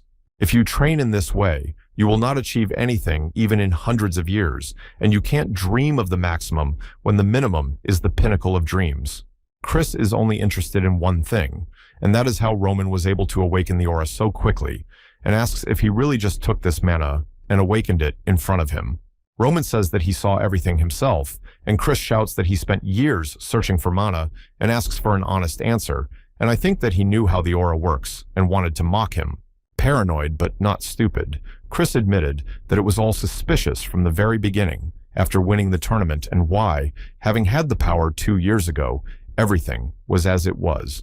Roman replied that the blonde man was arranging everything as he wanted, and he said that this was the only reasonable explanation, since he had been training to lose consciousness for 10 years. And this is all just to get a second star. But Roman laughed right in his face, leaving Chris standing there not understanding what the hell this emission was. He asked why Roman was laughing, and the brunette replied that it was funny, and Chris asked if his efforts were funny, clenching his palm into a fist so that it turned white. Roman asked the so-called teacher only one thing. When he himself trained to this level, he had doubts about the quality of the training. Hearing such a provocative answer, the blonde man became cold from what Roman asked him, and replies that he is now starting his story, but people are mistaken. The way of training that has been passed down from generation to generation is nothing but a cheat, and he realized this while learning Manny from Chris. The disadvantages of this method have always been visible, and it is not clear why you needed to tear your hair. Roman asked directly if Chris didn't know this, and just blindly believed what Captain Jonathan taught him, and said that the reason was simple, and it was easier to just follow others. If you go through trial and error, you don't get criticism and judgment, and Roman asks Chris not to dismiss the fact that he has been working for 10 years without questioning the method. This made Roman laugh, as he admitted that Chris would have no answer to this, and said that his blind path was just a branch of other people's doubts that made his life miserable. Having made many mistakes, you always come to a failed result, and always cope with other people's judgment and your own despair, but change is the engine of all life. It was as if he had not followed his father's instructions to finish his own mission, and now Roman announced that their training was over on that note. But Chris doesn't want to let him go just like that, and he has a question for Roman that will determine his life and will haunt him forever. Hearing such a cry of the soul from Chris, Roman gave him a look full of coldness and arrogance, but he was waiting to see what this strange young man would ask of him. In a fit of anger, Chris asks, "If this is how it went, what is he going to do with the rest of his life now that everything he had has been taken and trampled on, and his world has been shattered by hitting a wall?" Baek Jung-hyuk came to life in the memories of Roman's body as a reminder of what happened on the battlefield and how a defeated warrior died defeated by the sword. The heavenly demon asked if the defeated would still go mad, but he replied that he had admitted defeat and the evil of his blood would follow Baek Jung-hyuk. When Hek wanted to leave, the man began to beg him to stop, as he saw such a strong warrior for the first time and wondered how to become one, wanting to serve him. The loser asks if he will become stronger, whether it will be better for both of them, and demands to be told what he should do next in his life. In Chris, Roman immediately recognized the warrior he had once defeated and acknowledged that he had put his pride aside when he asked for help, and that pleased him.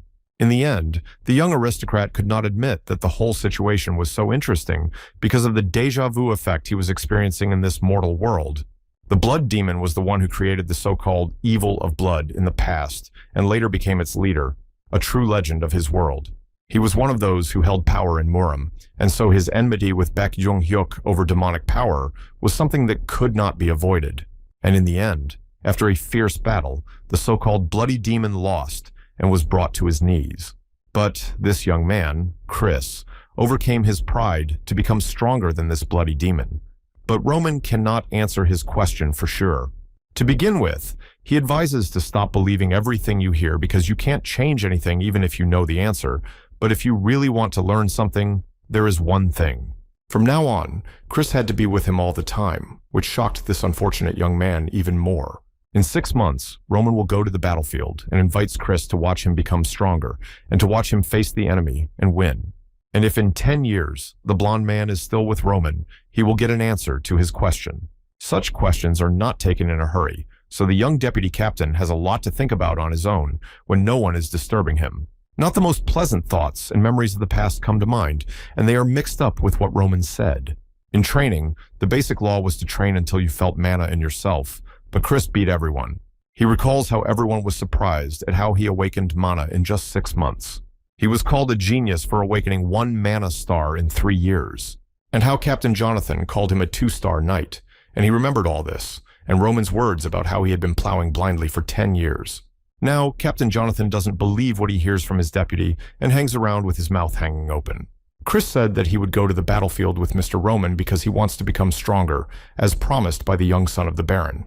Jonathan is not a fool, and immediately sensed that something was wrong, and his deputy did not argue. There was a pause between them for a second, but the redhead admitted that since his deputy had decided something, it was definitely useless to argue with him, and there was a good reason for that. From now on, Chris is no longer a member of the Dmitri family knights, and must stay by Roman's side no matter what, and pursue his goal with all his might. Chris briefly thanked Jonathan for understanding him and listening to him, allowing him to go his own way. Now the captain realized that this young man had become a real man, and for a second, he remembered his own youth and his first meeting with Chris a long time ago.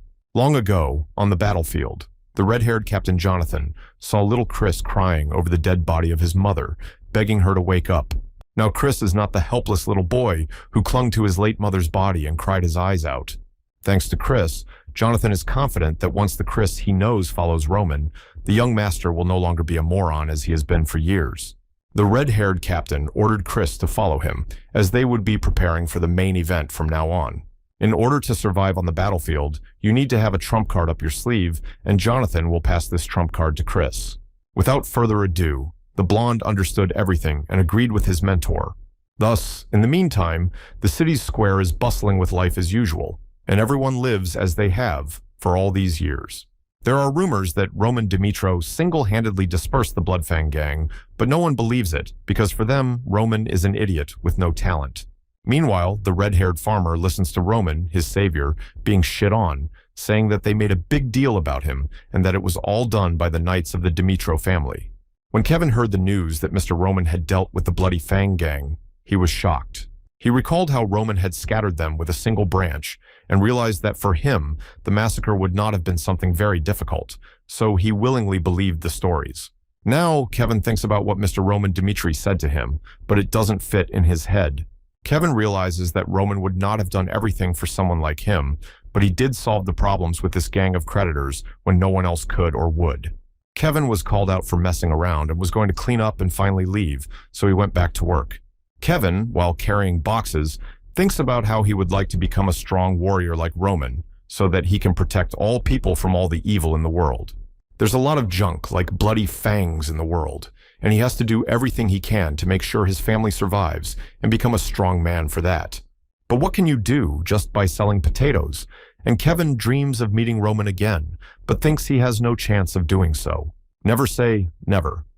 And Roman's voice called out to Kevin, whose eyes popped out of his head in fright and surprise. This made the farmer drop the box of goods on the ground, but that's not the main thing. Roman said hello to Kevin and admitted that he hadn't seen him for a long time since the fight on the square. The confused farmer asks if Roman is here on business, but immediately remembers something and begins to make excuses. The red-haired boy fell to his knees and started beating his forehead, thanking Mr. Roman for saving him, and now his family can live on as he had dreamed. Roman asks if he is doing well now, and Kevin replies that the bloody fangs no longer touch them, and Hans helped him find a well-paid job. And to be honest, Kevin has no idea how to express his appreciation and gratitude, and Roman offers him an idea of how to do it if he will listen. Kevin asks what he means, and Roman promises that he doesn't have to worry about lack of money anymore, and that he will have a warm home and food. And instead of struggling for existence, he will be able to enjoy life, and this is what Roman Dmitri thinks. And poor Kevin does not understand. But everything has a price, and in exchange, Kevin has to live for Roman Dmitri, and as a reward for his loyalty, he will get a new comfortable and well-fed life for himself and his family. When the young farmer heard this, he could not believe that it could be true and that he was not dreaming. Immediately, Kevin began to beat his forehead to the ground, swearing to serve Master Dmitri forever and live for him. With a smash of his forehead, Kevin admits that if he has to die for him, he will die, and if he has to take someone's life, he will risk his own. But he will do what he has to do as a sign of loyalty to his master. For faithful Kevin, a promise to take care of his family was enough, and that's all he wants. Happiness for his family and their safety. He showed his loyalty. How Kevin looks like a mad demon who rushes into battle on orders, not even thinking about retreating, even though he is dancing with death. Because Chris looked so much like the blood demon, Roman also remembered this young man sitting in front of him with a broken forehead. There is definitely a benefit from his appearance in this world, so from now on, Kevin completely belongs to him, body, mind, and soul, and there is definitely no turning back. Now that Kevin has taken Dimitri's side, he leaves him to Hans and asks him to help the boy settle in, and the valet accepts his master's order without question. Roman promises to find and call Kevin when he needs him, and allows the redhead to rest for now, and he sincerely thanks him for the kindness he has experienced.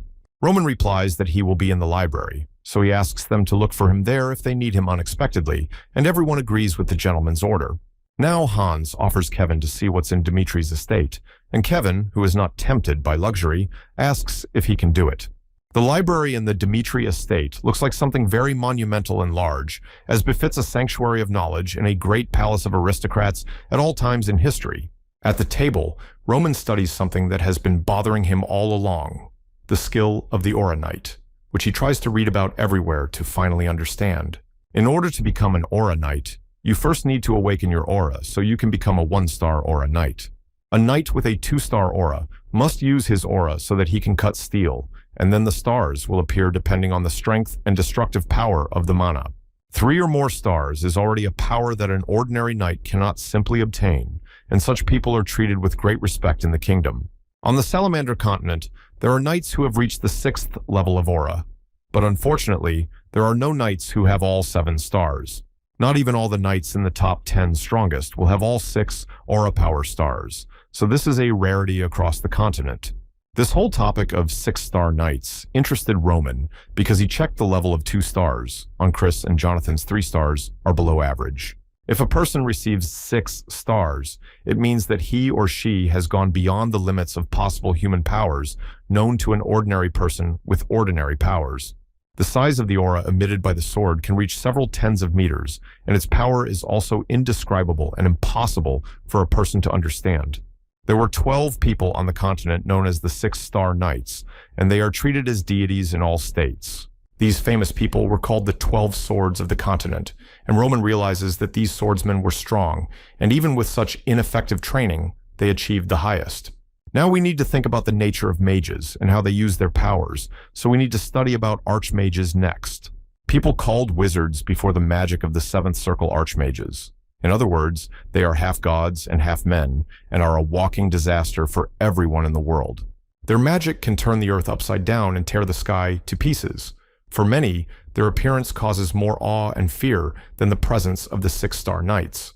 Now, through the prism of Roman's body, Baek Jung-hyuk remembers that there was no magic in Muram's world, and now he understands what he needs and how to do it right. Now Roman thinks that the characters from this book could become his enemies, and for the illiterate Dimitro, the chances of dealing with such an enemy are very small. But changing facts that cannot be predicted are very dangerous, and this begins to worry him a bit, since not everything went as Roman Dimitro had planned. He is not a man who was born somewhere, 39 lands away from all the dangers of this world, and saw how everything in this world actually works. You can only survive if you know enough and know how, and now Roman understands everything and has been waiting for it, so it's time to start his preparations. The first step was to find a place to train, and as always, Hans helped Roman with this, opening the door to a wooden shack on the edge of the land. Hans said that they had already arrived, and Dimitro reasonably asked what kind of place it was and what it used to serve for if he was brought here.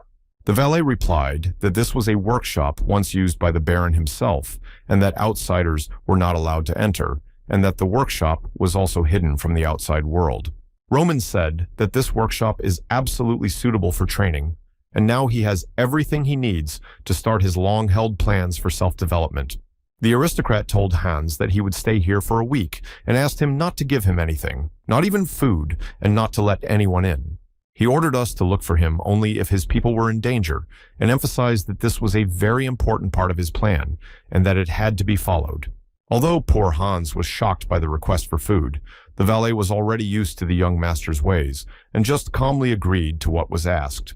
Now that he was left alone, Roman began to look around him, and, looking at his feet, realized something that surprised him.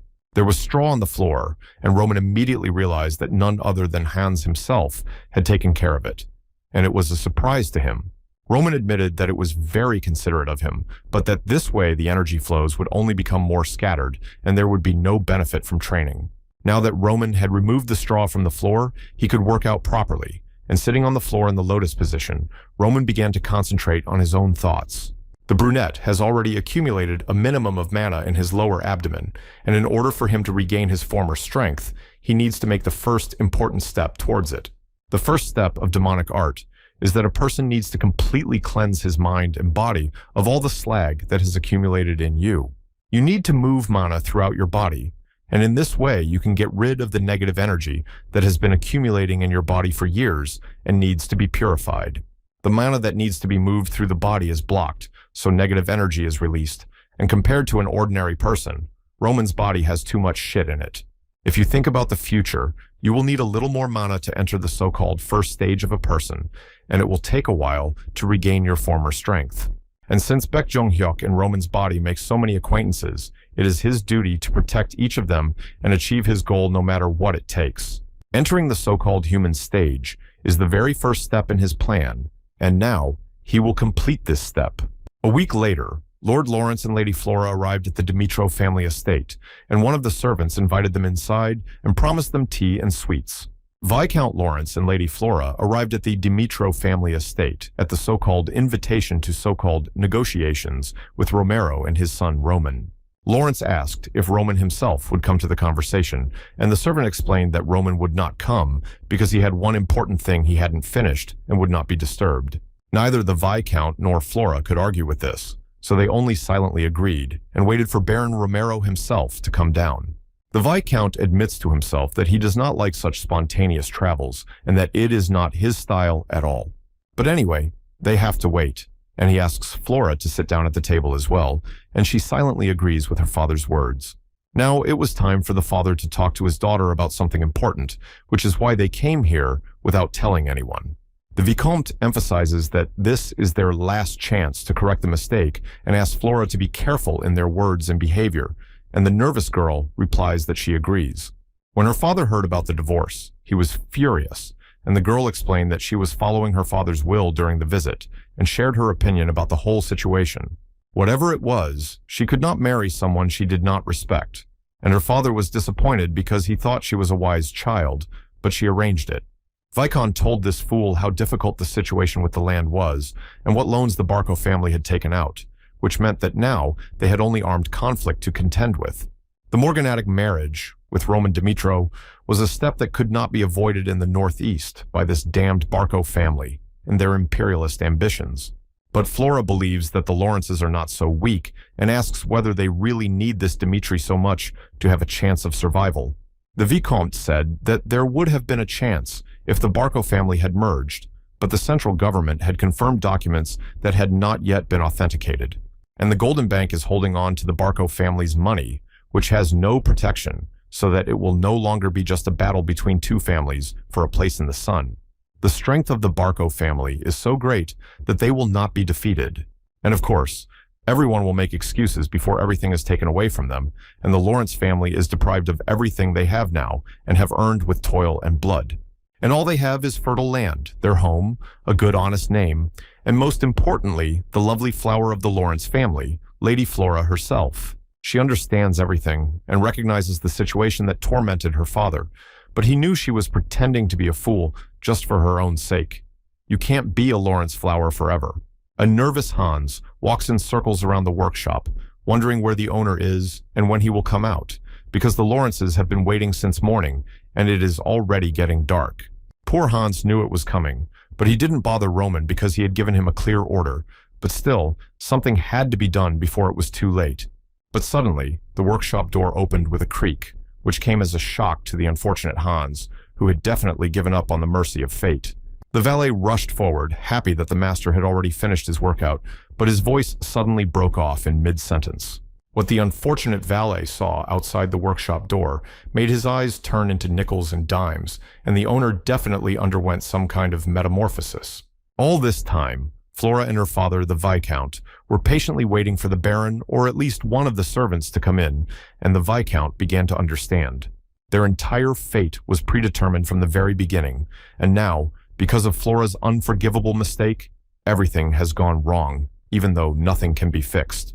As soon as possible, Mr. Lawrence had to arrange a wedding with the family's son Dimitri and save his own skin with a morganatic marriage.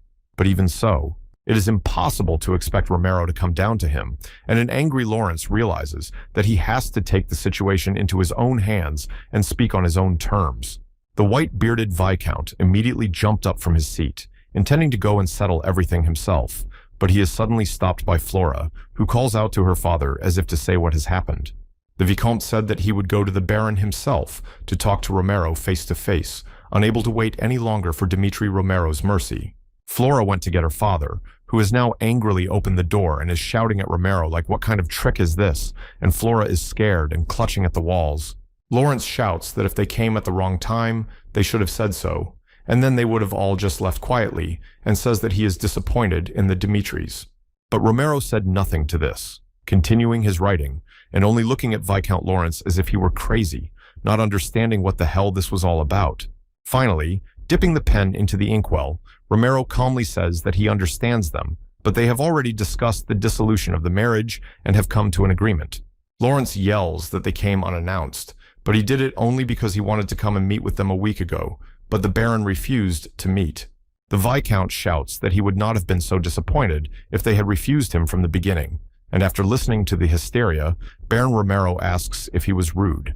But Romero asked if that was all the Lawrences had to say, and asked if they had come only to show their anger at the long wait until sunset. And he began to tell me that on the day Flora visited them, Roman told his father that Flora wished to divorce his son. Romero admitted that he shamed and scolded his son, and although this is understandable for a 3-year-old child, Roman did this because Flora's decision was to break off the engagement. Even knowing this, he was not going to interrogate Lawrence and thought that his son wanted to take care of everything, so he closed his mouth to avoid being a real fool.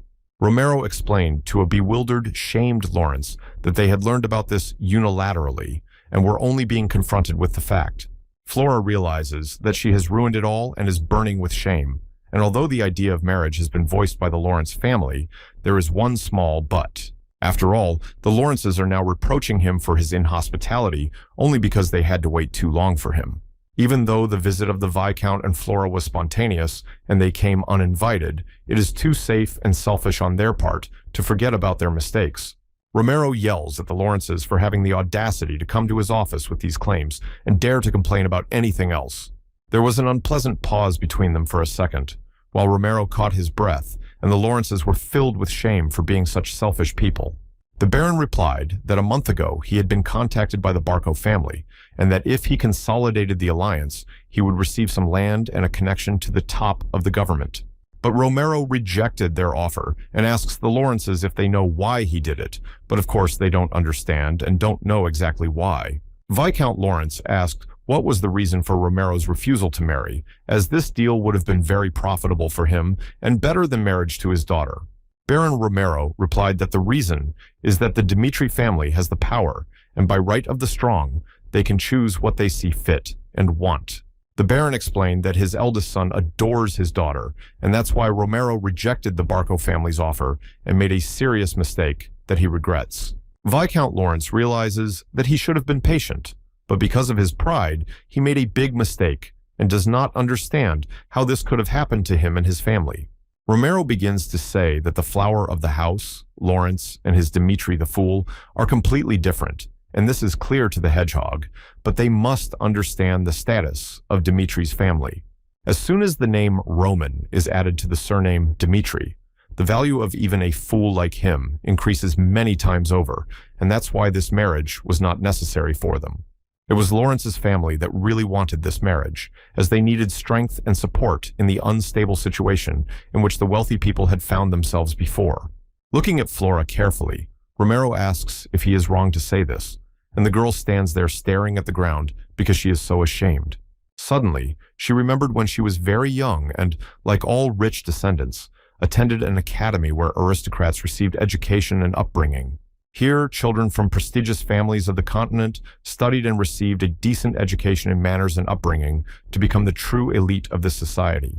In addition to them, there was another little boy from the Joel family, who always seemed to be isolated from all the other students. This family had a dubious status somewhere in the northeast of the continent, and this child was very different from them all in terms of status and attitude. In a world where all children believed that they were noble by birth, Joel was a white crow, isolated from them all and considered a mutant. One day, little Joel recklessly did something that could be considered a childish offense. When other noblemen's children caused trouble, they got away with it, but Joel's mistake was reported to the disciplinary committee and the child was in trouble. Among the figures of the shouting teachers, another figure appeared, standing with his head bowed, the father of the unfortunate Joel. The unfortunate man apologized for his son, promising that he would watch over his child, while the other children laughed at Joel and his father. The whole time Flora was looking at them, the only thing she could think about was that she was really sorry that Joel was suffering so much over such trivial things. The blonde realizes that if she thinks about it now, she will feel very funny, but who can feel sorry for anyone in the current circumstances? Viscount Lawrence explained that he could not answer Romero's requests and bowed his head low as a sign of shame for his own hysteria. The vicar justifies his daughter as if she is very immature and has caused such problems and broke off the engagement because she does not know what she wants from her life. Flora realizes that back then, poor Joel from a poor family had no choice and no power to change anything, just as the Lawrences have no choice now. The Viscount apologizes and admits that he should have apologized to Romero first, but instead showed only his own rudeness and stupid character. The weak can only bow their heads before the strong, and Flora apologizes to Baron Dmitri, bowing her head as a sign that she is weak and admits it. But my lord was shouted down to inform him that Roman had arrived, and both Lawrences looked back to see the so-called Dmitri the Fool. But Flora's eyes popped out of their sockets when she saw Dmitro, who entered the room at the same moment. Flora realized too late that they were weak and should bow their heads. A tall, handsome Roman walked into the room with confident manners and the way he carried himself made it hard to believe that he was Dimitri the Fool from Flora's fears. The cold face, sharply defined cheekbones, cold sharp eyes, and resinous hair are the true son of his father. Roman told his shocked father that he had finally returned from his training, and everyone was dumbfounded to see him. Shocked, Romero asks if his son's training went well, and he briefly replies that everything went according to plan. Romero closed the topic, explaining to his son that they would return to this conversation and that they still had to discuss it here and now, and so Roman was called to his father. His father called Roman here to discuss the wedding with the Lawrences and to make it clear that they were breaking up once and for all and not to return to this conversation. It all started with a decision made by Roman, and no matter what the consequences, the father will follow his son's choice because he respects his opinion. Roman glanced at Flora out of the corner of his eye and realized what his father was trying to tell him. The girl was tense at the situation. Roman Dmitri exhaled and replied that he knew the true meaning of marriage between two aristocratic families and that there was no need to raise this topic again. With the Barcos threatening the Lawrences' peace and security, the family's wealth could be a guarantor of security, Roman said, throwing a handkerchief on the table. Romero asked if, even knowing this, his son was ready to accept the marriage, and said that if he agreed, the game was worth the candle. Roman wipes the ink stains from the table, saying that when he met Flora and listened to her words about the divorce, he definitely changed his mind about it. Lady Lawrence must have heard all the gossip about the fool of the Dmitri family and decided that she could not marry such a person, and this was a decision influenced by this gossip. Roman says that he would like to be with someone who believes and follows what he has seen and felt, regardless of how the world evaluates Roman Dimitro. Having looked at Flora and Viscount Lawrence, bowed in a pose of shame, for the last time, Roman is ready to pass his verdict on these two who flew like plywood over Paris. Roman replied that he would like to break off his engagement to Flora without ceremony and unnecessary problems. Suddenly, all the blackness from Roman's hair disappeared, as if it had remained on a silk handkerchief as an ink stain. That's how magic is for simpletons, and a blonde man is in front of them. There was a pause between everyone, during which they began to realize that everything was over for them, and there could be no more conversations than that, and the Lawrences failed. A political marriage was the last hope for the Lawrences, but because of the stain of shame called quarrel, no one else would want to marry them. Now, to survive the crisis, Lawrence has to rely only on his own strength, as no one needs or cares about the so-called Lawrence flower. And if the Dmitri family makes an alliance with Barco, then even desperate resistance will be completely useless. That's how Flora ruined everything. Viscount hopes that it will be possible to somehow prevent this union and apologizes for the mistake and admits that it is the Lawrence family that is to blame. Temporarily, they will not charge a duty on the traders of Dimitri's land. And although this is a trifle for the kings of the mines, Lawrence is sincerely ashamed of such a cruel mistake on his part. But Romero replied that he did not need it and was not interested in profits that would threaten the future of his young son. Romero advised the Viscount to announce the breakup for personal reasons and not to make any noise, as this was the only way to avoid the Dmitriev's union with the Barco family. Bowing low to Romero, Viscount Lawrence thanks him for his kindness. Indeed, he can only sincerely thank for the mercy shown to him, for otherwise they would have been finished. On that note, Viscount Lawrence and Flora left Baron Romero's office. For the last time, Viscount Lawrence looked back at Dmitri, assessing the white-haired young man standing before him. He was no longer the Roman Dimitro who was rumored to be an alcoholic freak nicknamed Dimitro the Fool. Lawrence admits that if he had recognized the true value of Roman earlier, he would have done everything to prevent Flora from doing something stupid. The Viscount realizes that he has made such mistakes that no one can ever forgive, and he can only regret the chance he missed because of his own pride. Now that only Romero and Roman are left in the room, the father decided to ask his son something important, and Roman is ready to talk to him. Romero asked his son what had happened to him in a short week and what kind of metamorphosis in his body could not be explained by adequate facts. Roman spent the week training to cleanse his body of impure ki energy in order to rise to the yin stage of the process of forming the foundation for cultivating the power of the deity. This is a simple matter for the warriors of the Murim world, but the nature of this world is full of mana that can be used. And for Roman, whose body is full of toxins, the mere formation of the foundation was a death sentence. Even the changes in his appearance during the cultivation were proof that Roman is now a completely different person, and not the same Dmitri the Fool. But he can't tell his father everything as it is, so he explains that during the training he felt a kind of enlightenment, and although his memories are very vague, he can say something. The memories are vague, but believing them, mana circulated through Roman's body and Romero's template was completely broken by what he heard. The circulation of natural mana inside the body makes this body perfect, and Romero understands that only a few can grab their luck by the tail in this life. The novel, which from the very beginning was called Dimitri the Fool, has overcome many problems since the beginning of the showdown with the Bloody Fang, and these metamorphoses seem inadequate. But this will not change the fact that Roman is indeed the son of Baron Romero himself, and he is as proud of this as anyone else. Romero reminds his son that no matter what difficulties he encounters on his way, Romero, as a true father, will never turn away from him. Therefore, he asks his son not to forget that his name is Roman Dimitro, and he is his father, Romero Dimitro, and that whatever Roman takes on his shoulders, his father will support him. A father will always stand behind his son, providing him with support, and when the young aristocrat heard this, he was very pleasantly surprised and grateful. For a second, I remembered the past, when he was still Baek Jung-hyuk, and how this heavenly hero lived in his youth, and how he suffered from the fact that his father abandoned him. The heavenly demon was not a great father, and, as he said, did not care about the children. He had 12, and could have had hundreds if he wanted. His own father's look reminded him of how he looked at him like shit. As for him, children were just such a toy for his own sick ego. Romero is not a cold, cruel, or indifferent father, but a father who would never leave his child in a dangerous place. Having a father like that is a pretty good start, and Roman sincerely thanked his dear father with a happy smile on his face, knowing that it could have been worse. Roman was about to go on about his business when Flora's voice called out from behind him, forcing the young aristocrat to stop for a second. Flora, as it turned out, has something she would like to tell him, and therefore stands in front of Mr. Roman Dimitrii with a somewhat guilty look, thinking about how to start the conversation. The girl apologized for being prejudiced against him and for arbitrarily disposing of such an important event for both families and ruining everything. But Roman replied that there was no need for her to apologize and that this wedding was not part of his plans from the very beginning of his journey. Flora replied that she fully understood the reason for Roman's anger, and that even if it was a political marriage without a choice, she still broke her promise. But still, the blonde asks for the right and permission to say one important thing that could clarify everything for him.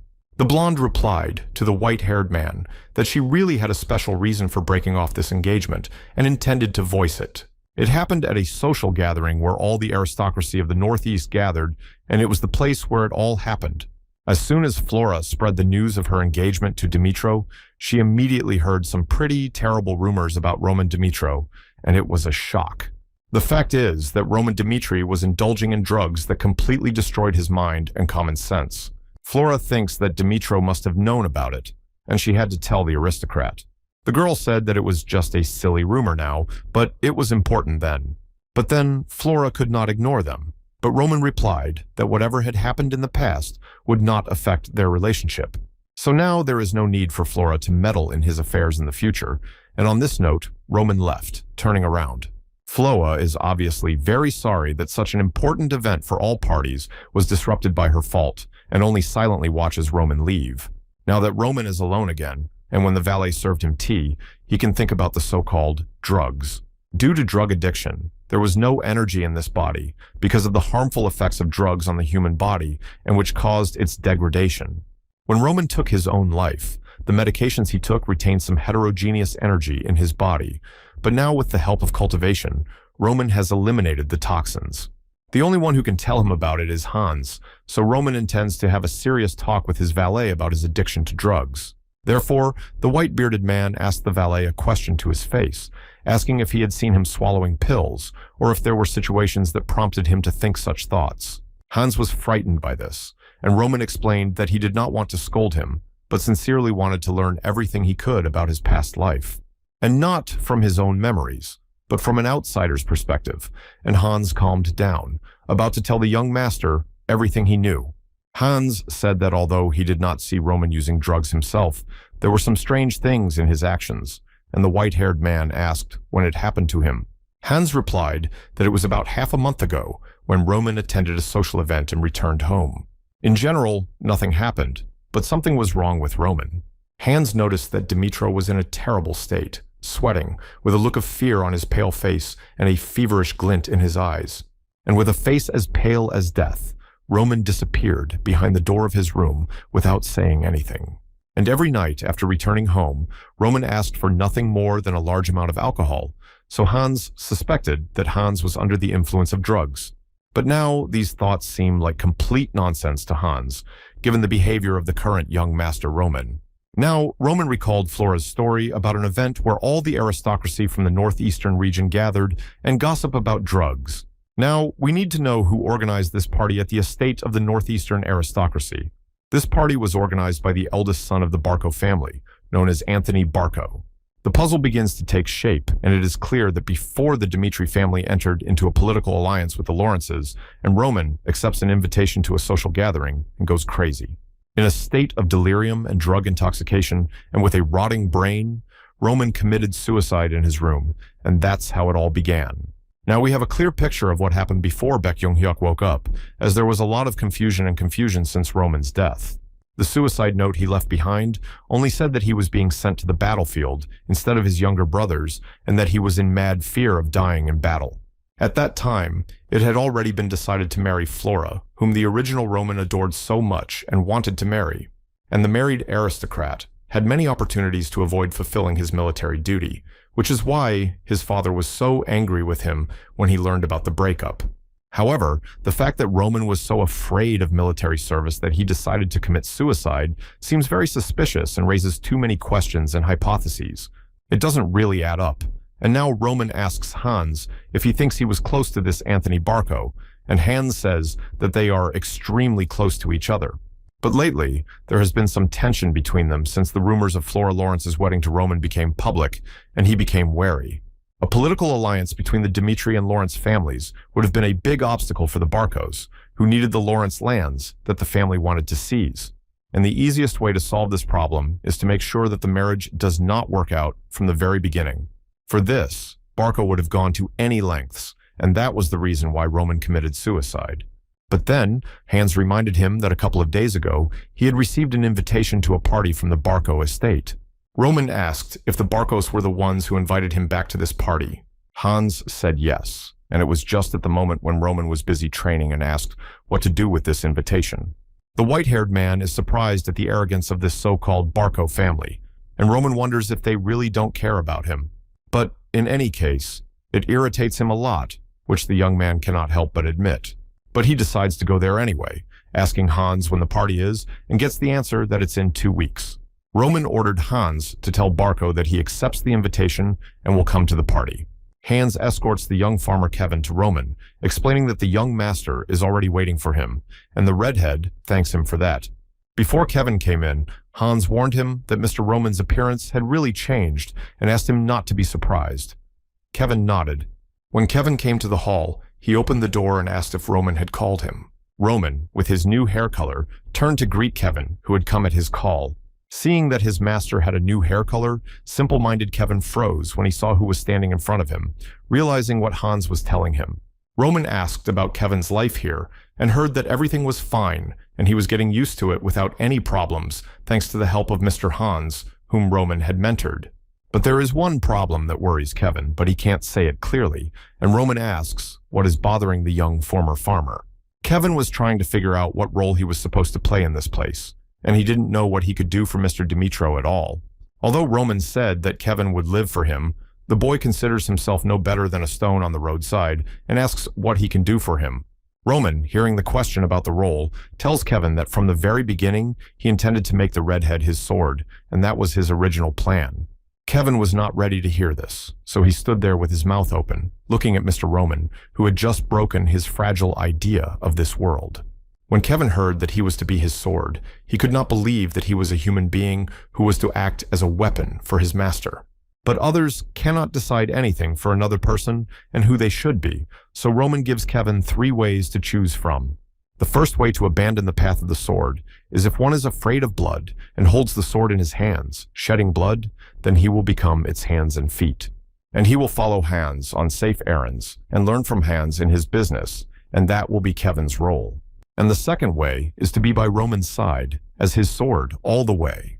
But Kevin explains that he has never held a sword in his life, and Roman confirms that by choosing the second path, Kevin will have to do something important and difficult. Namely, that Kevin's will would be tested by the method of dividing muscles and breaking bones, and hearing this, Kevin became cold and sweaty. Muscle separation and bone dislocation is a method of causing pain by twisting bones and muscles, thereby testing a person's stability.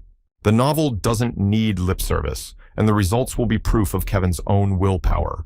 And there is only one alternative way for Kevin, which is ready to provide him with such a kind Mr. Roman. Throwing a sword in front of Kevin, Roman said that with this sword, Kevin should lose his hand right in front of Roman's eyes as a sign of his determination. Kevin has to endure all this pain to the very end, and if he can survive it, everything will be clear. If Kevin survives the pain he has inflicted on himself, he will be able to master a power greater than he has ever had before. The mad demon grew up on the margins of society and was abandoned by fate and knew nothing about martial arts and rose to the 4 heavenly kings through his will. But what about Kevin is not known, but Roman admits that whatever his choice, Kevin will benefit Mr. Roman only by his own service. So now Kevin has to determine his own path and choose what and how he will live, and it depends only on himself and no one else. Outside the fortress of Demetrii, in a shack that swayed with the mere breeze of a bucket, Kevin was born into a family of the poorest of the peasants. In order to just survive and not die the worst possible starvation, Kevin has been working since he was a young boy, along with his unfortunate parents, because life is cruel to everyone. Kevin followed his parents and helped them in everything, and it can be said that there was no job he did not take on to feed himself and his beloved family. But their lives did not change. And no matter how hard they tried, there were always those who would take everything away, and this is always the lot of weak people, and that's what Kevin considered himself. Therefore, he was cornered and did not have the courage to renounce such a difficult life and raise his voice to change his fate and the entire life of his family, because everything would be taken away from him. But before him was Mr. Roman, who changed Kevin's life once and for all, and from Roman came an indescribable power that this little farmer had never seen. Now the young man doesn't know what sense it makes to take his own life with this sword, but for him, there will definitely never be a way back, and he is determined. But if he can become stronger, and if he can become like a master, the game will be worth the gamble. He will be able to break the shackles of mortal life and change himself, and change his life forever. And now, Kevin is ready to do it like a real man.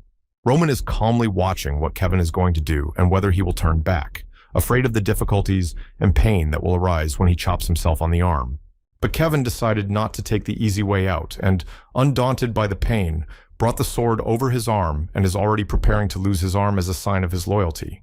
The young man made up his mind and brings his sword over his own hand with bloodshot eyes in a fit of madness, ready to do anything to be worthy of Lord Dimitro. It hurt like hell, and the pain was so intense that Kevin's face was twisted and sparks were coming out of his eyes from the pain and readiness to tear his flesh for his master. He calmly observes his ward, watching what his so-called student will do next with a cold, calm look without any emotion. Poor Chris thinks that he left the royal guard to follow his master, and then he went into seclusion somewhere in a barn for the whole week. So determined, Chris approaches Hans, ready to find out what the hell is going on, and calls out to the valet Roman, who is surprised to see Chris. Chris asks where Roman is, because his training is over, and asks where he is now, and hears Mr. Kevin talking to Kevin, and no one is allowed in, and does not understand who Kevin is. It seems that Kevin has done what Roman asked him to do, and it seems that he now has no arm, and the redhead, frightened by such pain, falls to the ground. Kevin fell to the floor unconscious in front of his master, fulfilling the conditions set by his master. Roman looks at the unconscious Kevin's body with a cold gaze, assessing his new ward's loyalty and whether he has fulfilled the conditions. When Hans saw the bloody sword, he was afraid that his master might have been injured and raised his weapon, alarmed by what he considered to be a serious phenomenon. Roman replied that it was nothing, but Hans wanted to argue against that. But the white-haired man said that everything was fine and there was no reason to worry about him. With a cold stare, Roman replied that it was not his blood, as if that could calm the frightened, nervous Hans, who had already worked himself up into a frenzy. The fact is that when Kevin decided to take his own life, Roman imposed on him a so-called illusion, which was the power of the technique of the demon of illusion. Roman planned to keep Kevin in the illusion for a while to test the redhead's loyalty and will, But before he fell into the illusion, Kevin slapped himself on the arm. There are 2 weeks left before the party, and no one has even started training Chris. So this young knight is left alone with his thoughts, 6 months before the battle started. And Kevin turned out to be a fierce guy, and if Roman hadn't put on the illusion in time, Kevin would have lost his arm. But the redhead is surprised that he still has his arm. During this time, Roman Dmitri realizes that he can still teach his wards a lot, and he is not going to spare those who will serve him with their lives from now on. Soon, Roman will have a lot of trouble as he decides to teach Kevin the art of mana and explains that it is a very dangerous power, and Kevin is surprised to learn mana. Although Roman called it the mystery of mana, in reality this knowledge was used by a mad demon and is an ancient art from the treasury of the demon cult.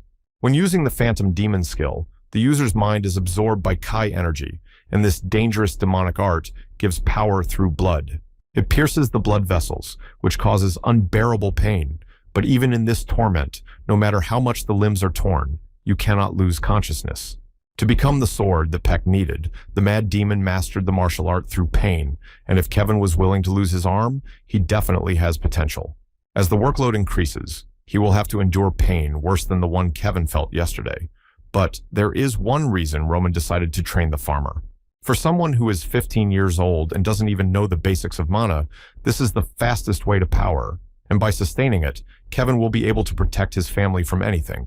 Now, the man who saved him and punished the Bloody Fangs will train him personally, and though he has few words to express his gratitude for the training. But there is one question that worries the young red-headed farmer, and asks why Mr. Roman is so sure that Kevin is the one he needs on his journey. Although Kevin has sworn to Roman that he will devote his life to him, he has not proved himself and can escape by failing the training and betraying his master's trust. Kevin wants to know the reason why Roman trusts him so much and puts this question directly to the gentleman's forehead, and with a smile, he answers that he trusts him for no reason. When he heard that Mr. Roman trusted him for nothing, the redhead was very surprised that his master trusted him so easily and without any pitfalls. Roman announced that Kevin's training would start tomorrow and that he was done for the day, and let Kevin rest until tomorrow and gain strength for training. The reason for his trust is that, if you think about it, the mad demon also asked such a question, and in order to get blind faith from his opponent, he must trust the person first. Roman is sure that Kevin will not betray him, as this boy has already proved to be a faithful companion to his master in life. And as Kevin grows older, he will realize how dangerous it is to choose the crooked path of betraying a heavenly demon and signing a death warrant. This can lead to a brutal death, with extremely terrible consequences in the future, so it's a really rotten idea, and you shouldn't even think about it. Everything needs a base, and before doing anything, you need to know the basics and do everything right, so Kevin has to master all this first. When coaching Kevin, Roman encourages Kevin to never lose concentration and to practice with all his might when training his mana. Chris was watching them all, and he was rather unhappy to see the primitive training and success of the red-haired Kevin, but he didn't care. Poor Chris doesn't understand anything and exhales as he watches the picture come to life before his eyes and sees Roman training some red-headed ragamuffin. The blonde doesn't understand why he had to pick up a strange ragged kid from the street and teach him fencing, and why Roman doesn't teach him as he had promised.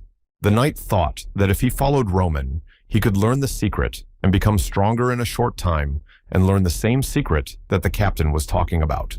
But Roman doesn't care about Chris at all, and it's as if he doesn't exist at all for the white-haired man, and sword training with his mentor is useless, so I want to go and ask him everything.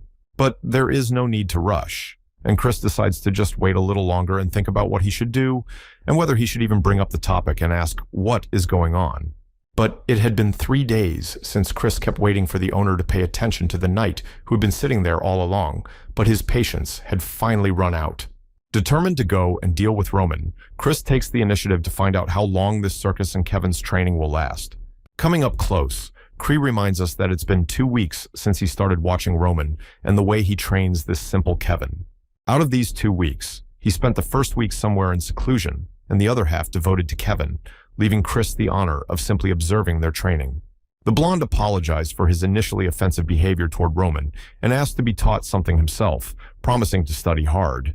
But Roman doesn't answer anything and only looks at Chris intensely, analyzing his behavior before finally passing a so-called verdict and responding sharply.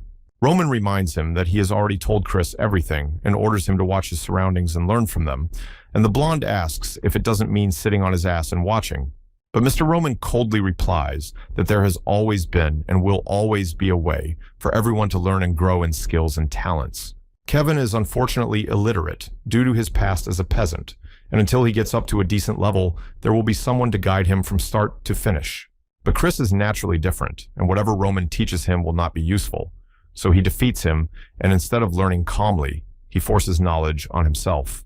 So Chris asked if Roman was saying that he should just sit on his ass and watch the master teach the simple Kevin. But Roman did not answer, and throws a wooden sword into Chris's hands, briefly hinting at what he should do, even though he did not say anything at the beginning. The fact that he was handed a simple wooden sword instead of a normal one angered Chris, as he needed accurate results to confirm the current state of affairs. Then something happened that knocked the ground out from under Chris and Kevin's feet in one fell swoop, because Roman offered the knight a duel with the red-headed commoner to assert his power.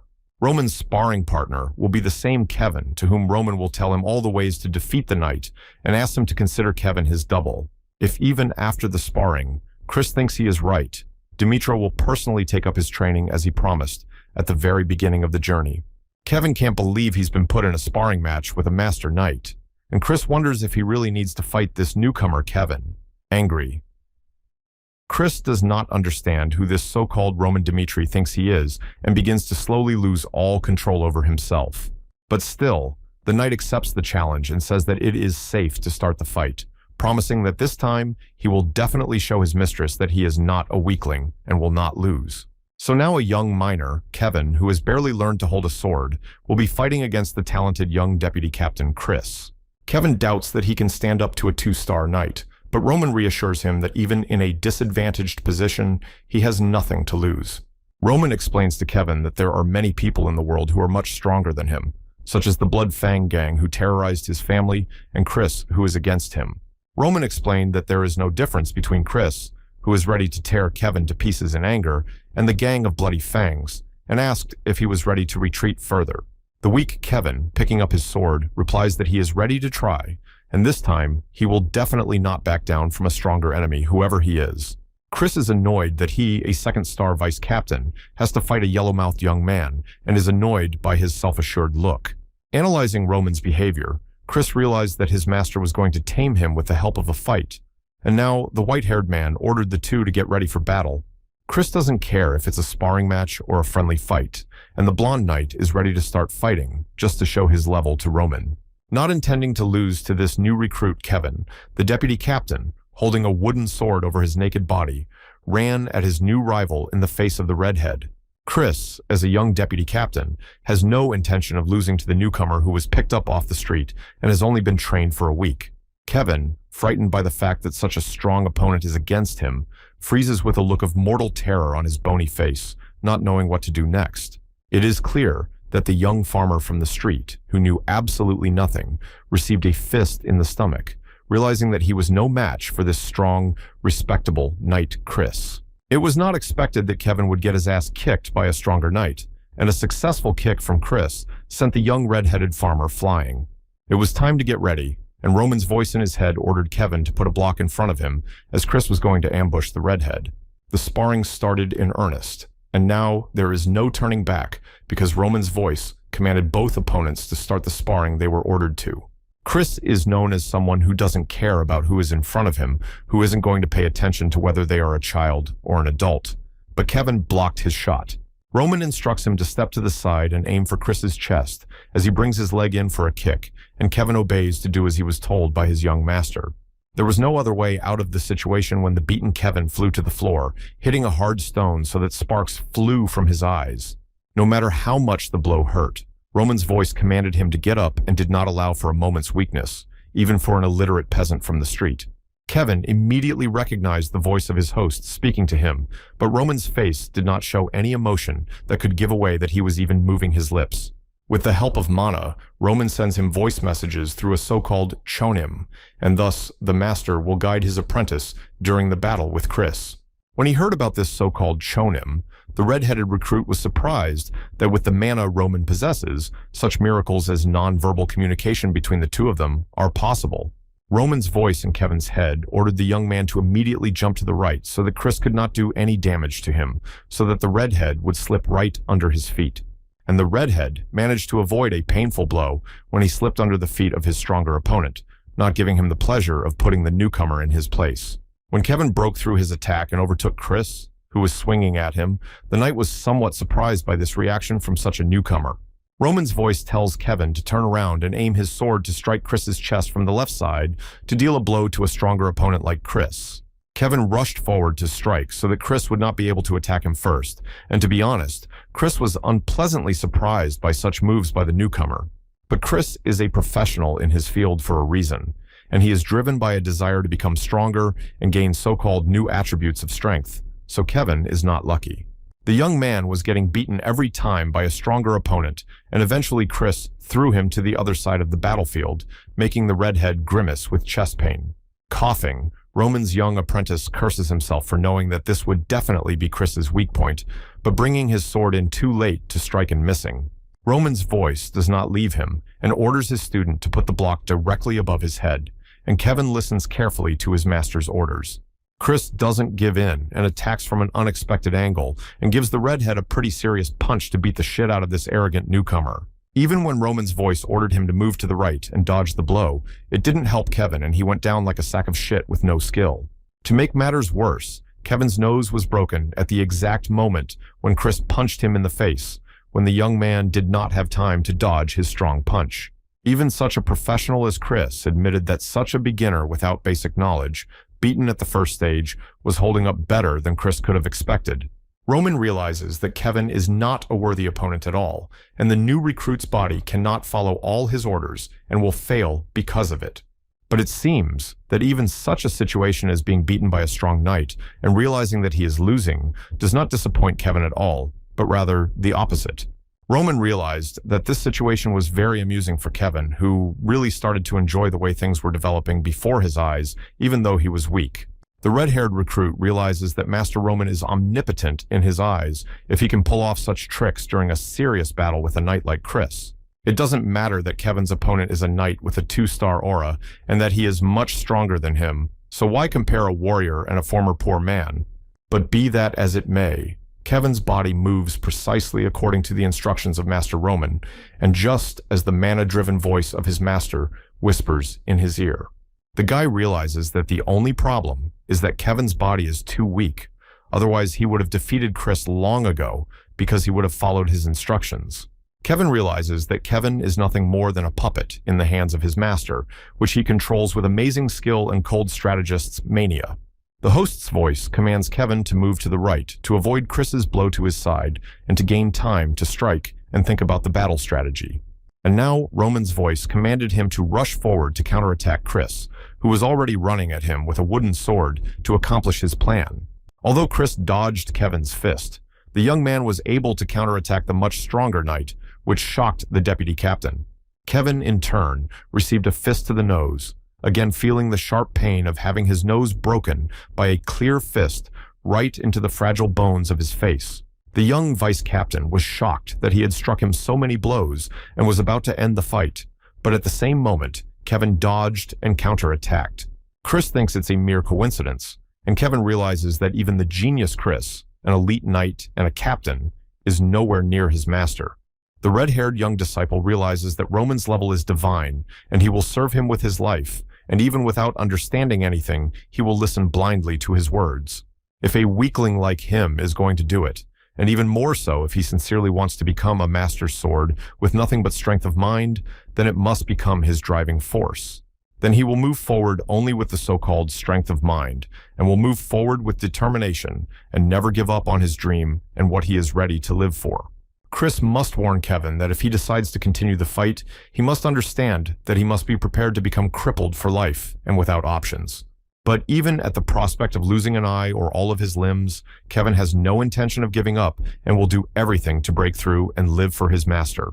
Roman smiles because he likes the crazy excitement of his student, and Chris was honestly shocked that a weakling like Kevin couldn't believe it. Smiling like a madman with his teeth knocked out, bruised and bloody, Kevin, holding a wooden sword, said he would go all the way. To be honest, Now Chris doesn't understand what is happening right in front of his eyes, and it sent shivers up and down his spine. The blonde realizes that this young man does not know the right moment to stop and admits that he cannot go against his opponent's wishes. And if this is his only wish, Chris will have no choice but to fulfill it and show Kevin where he belongs in this world. The blonde promises that looking at Kevin's hand, crushed into meat, he will regret his choice as long as he lives, if he is so stubborn and does not know his limit. Roman's voice in the young student's head dictates that he put his foot forward and attack Chris, who has already raised his sword over his young opponent's head. And Kevin rushed forward, known by Roman's voice dictating to him how to act and move, as his master's voice dictated, who promised to help him. Roman's voice orders Kevin to gather all the strength he has left in his body and attack without hesitation, inflicting as much damage as possible on Chris. And gathering all his will in his fist, the young farmer, led by blind faith in the omnipotence of his young master Roman, led the red-headed newcomer forward. And finally, the young recruit managed to strike at Chris, who was dazed by such a strong blow to the body and could not have expected this from Kevin. Now, Chris can't believe that a weakling like Kevin could hit him from an unexpected angle from which he couldn't have expected, but Roman non-verbally emphasizes to Kevin that this is not the end of the story, and he will not just end it, and he will see this case through to its logical conclusion to teach Chris. And Roman instructs Kevin to immediately turn around his axis to confuse his opponent and immediately attack as soon as he sees a favorable position. Next, you need to make a leap forward and prepare to take your opponent's head off, and Kevin, who is now being driven by Roman, is ready to go all the way and does not give up. The red-headed recruit managed to catch Chris in a state of complete confusion, and now even he, a professional, needs to figure out what the hell is going on here and what's wrong with Kevin. Shocked, Chris realizes that Kevin is going to hit him even with his slow technique and rather sloppy attack, and realizes that Kevin is too weak. But Dimitri's gaze is completely cold and expresses nothing but unemotional observation of the two men fighting like a gladiator against a lion. Chris is no stranger to the game, and as you know, he dodges Kevin's blow by running to the side, and the wooden blade misses his face, giving him extra minutes. The blonde has a plan that he's not going to tell anyone about, so he crouches down with his sword above his head, preparing to strike Kevin from underneath from ambush.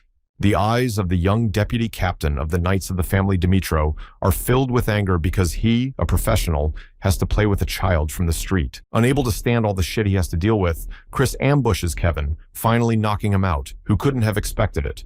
As expected, Kevin was beaten to a pulp and is lying unconscious in front of Chris, who defeated him in a fair fight even when Roman was helping. Roman was watching this fight all the time and helping Kevin to make the right body movements, but Kevin's body was too weak, and he had no chance, even with the tips. Roman analyzes Chris's maneuver, wondering if he could have expected that he planned to duck as soon as Kevin swings his sword, thinking that the second attack was a deception. But anyway, the winner was Chris, who easily laid Kevin on his shoulders, fulfilling his part of the bargain and showing that he was no match for a simpleton. The blonde cannot help but recognize how desperate this young man, who did not give up until he was knocked out, is in fact a desperate man, albeit a simple one. Roman, as promised, recognized Chris's victory and promised that tomorrow he could start his training since he had confirmed that he was worthy of his master's attention. Having taken the unconscious Kevin, the white-haired man emphasizes that now the choice is entirely up to Chris, and only he can choose what he wants to do in the future and whether he needs training. Chris, who is seriously tired, takes off his shirt and asks why he was such an impulsive fool to get into this fight, as if he didn't have enough problems in his life. The blonde realizes that although he won, there is zero joy and meaning in the victory, and he just wasted his time and would have lost to this Kevin Simple. Still, something is bothering him, and that something happened just when he was fighting Kevin, and it was the maneuvers of this young recruit. Chris felt the so-called déjà vu effect from how similar this maneuver was to what he felt when he first went into battle against Roman and the day that haunts him. Now the restless knight, somewhat traumatized by the defeat, thinks that he would have lost to Kevin without mana if not for his experience with Roman in the past, which becomes the key. Laughing, the blonde begins to realize one important truth that he refused to see and understand from the very beginning: his skills grow with experience. Chris understood everything, and now, knowing what his development and growth power depends on, he is ready to give Roman an answer. One battle was enough for Chris to realize.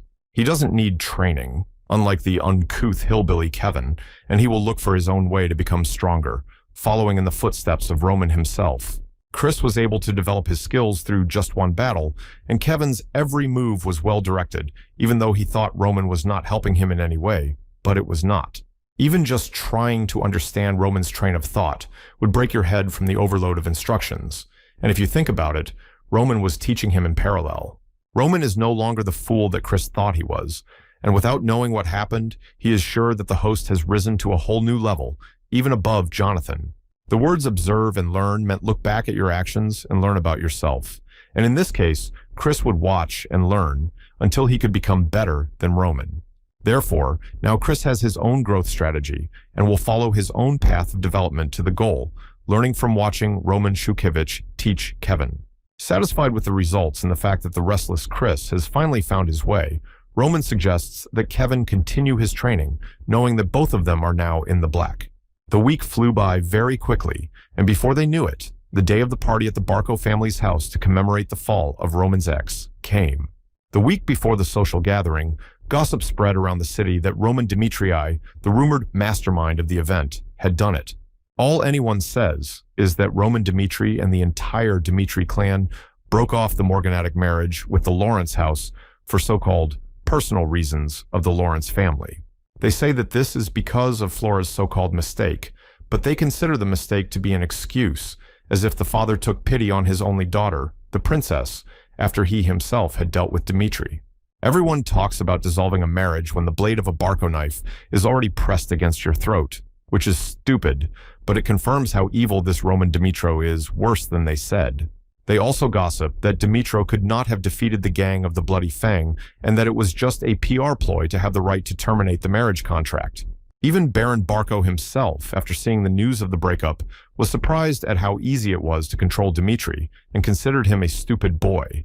Barco asks his valet whether he thinks Roman will attend the social gathering, and is told that Dimitri will come because he has accepted an official invitation. The eldest son of the Barco family, Anthony, can't help but be happy that everything is going smoothly and he doesn't have to strain his brain for Roman. Now we just have to wait for the beginning of next week. And Anthony can't help but admit that for the first time, he is torn up with anticipation of the reception in his chambers.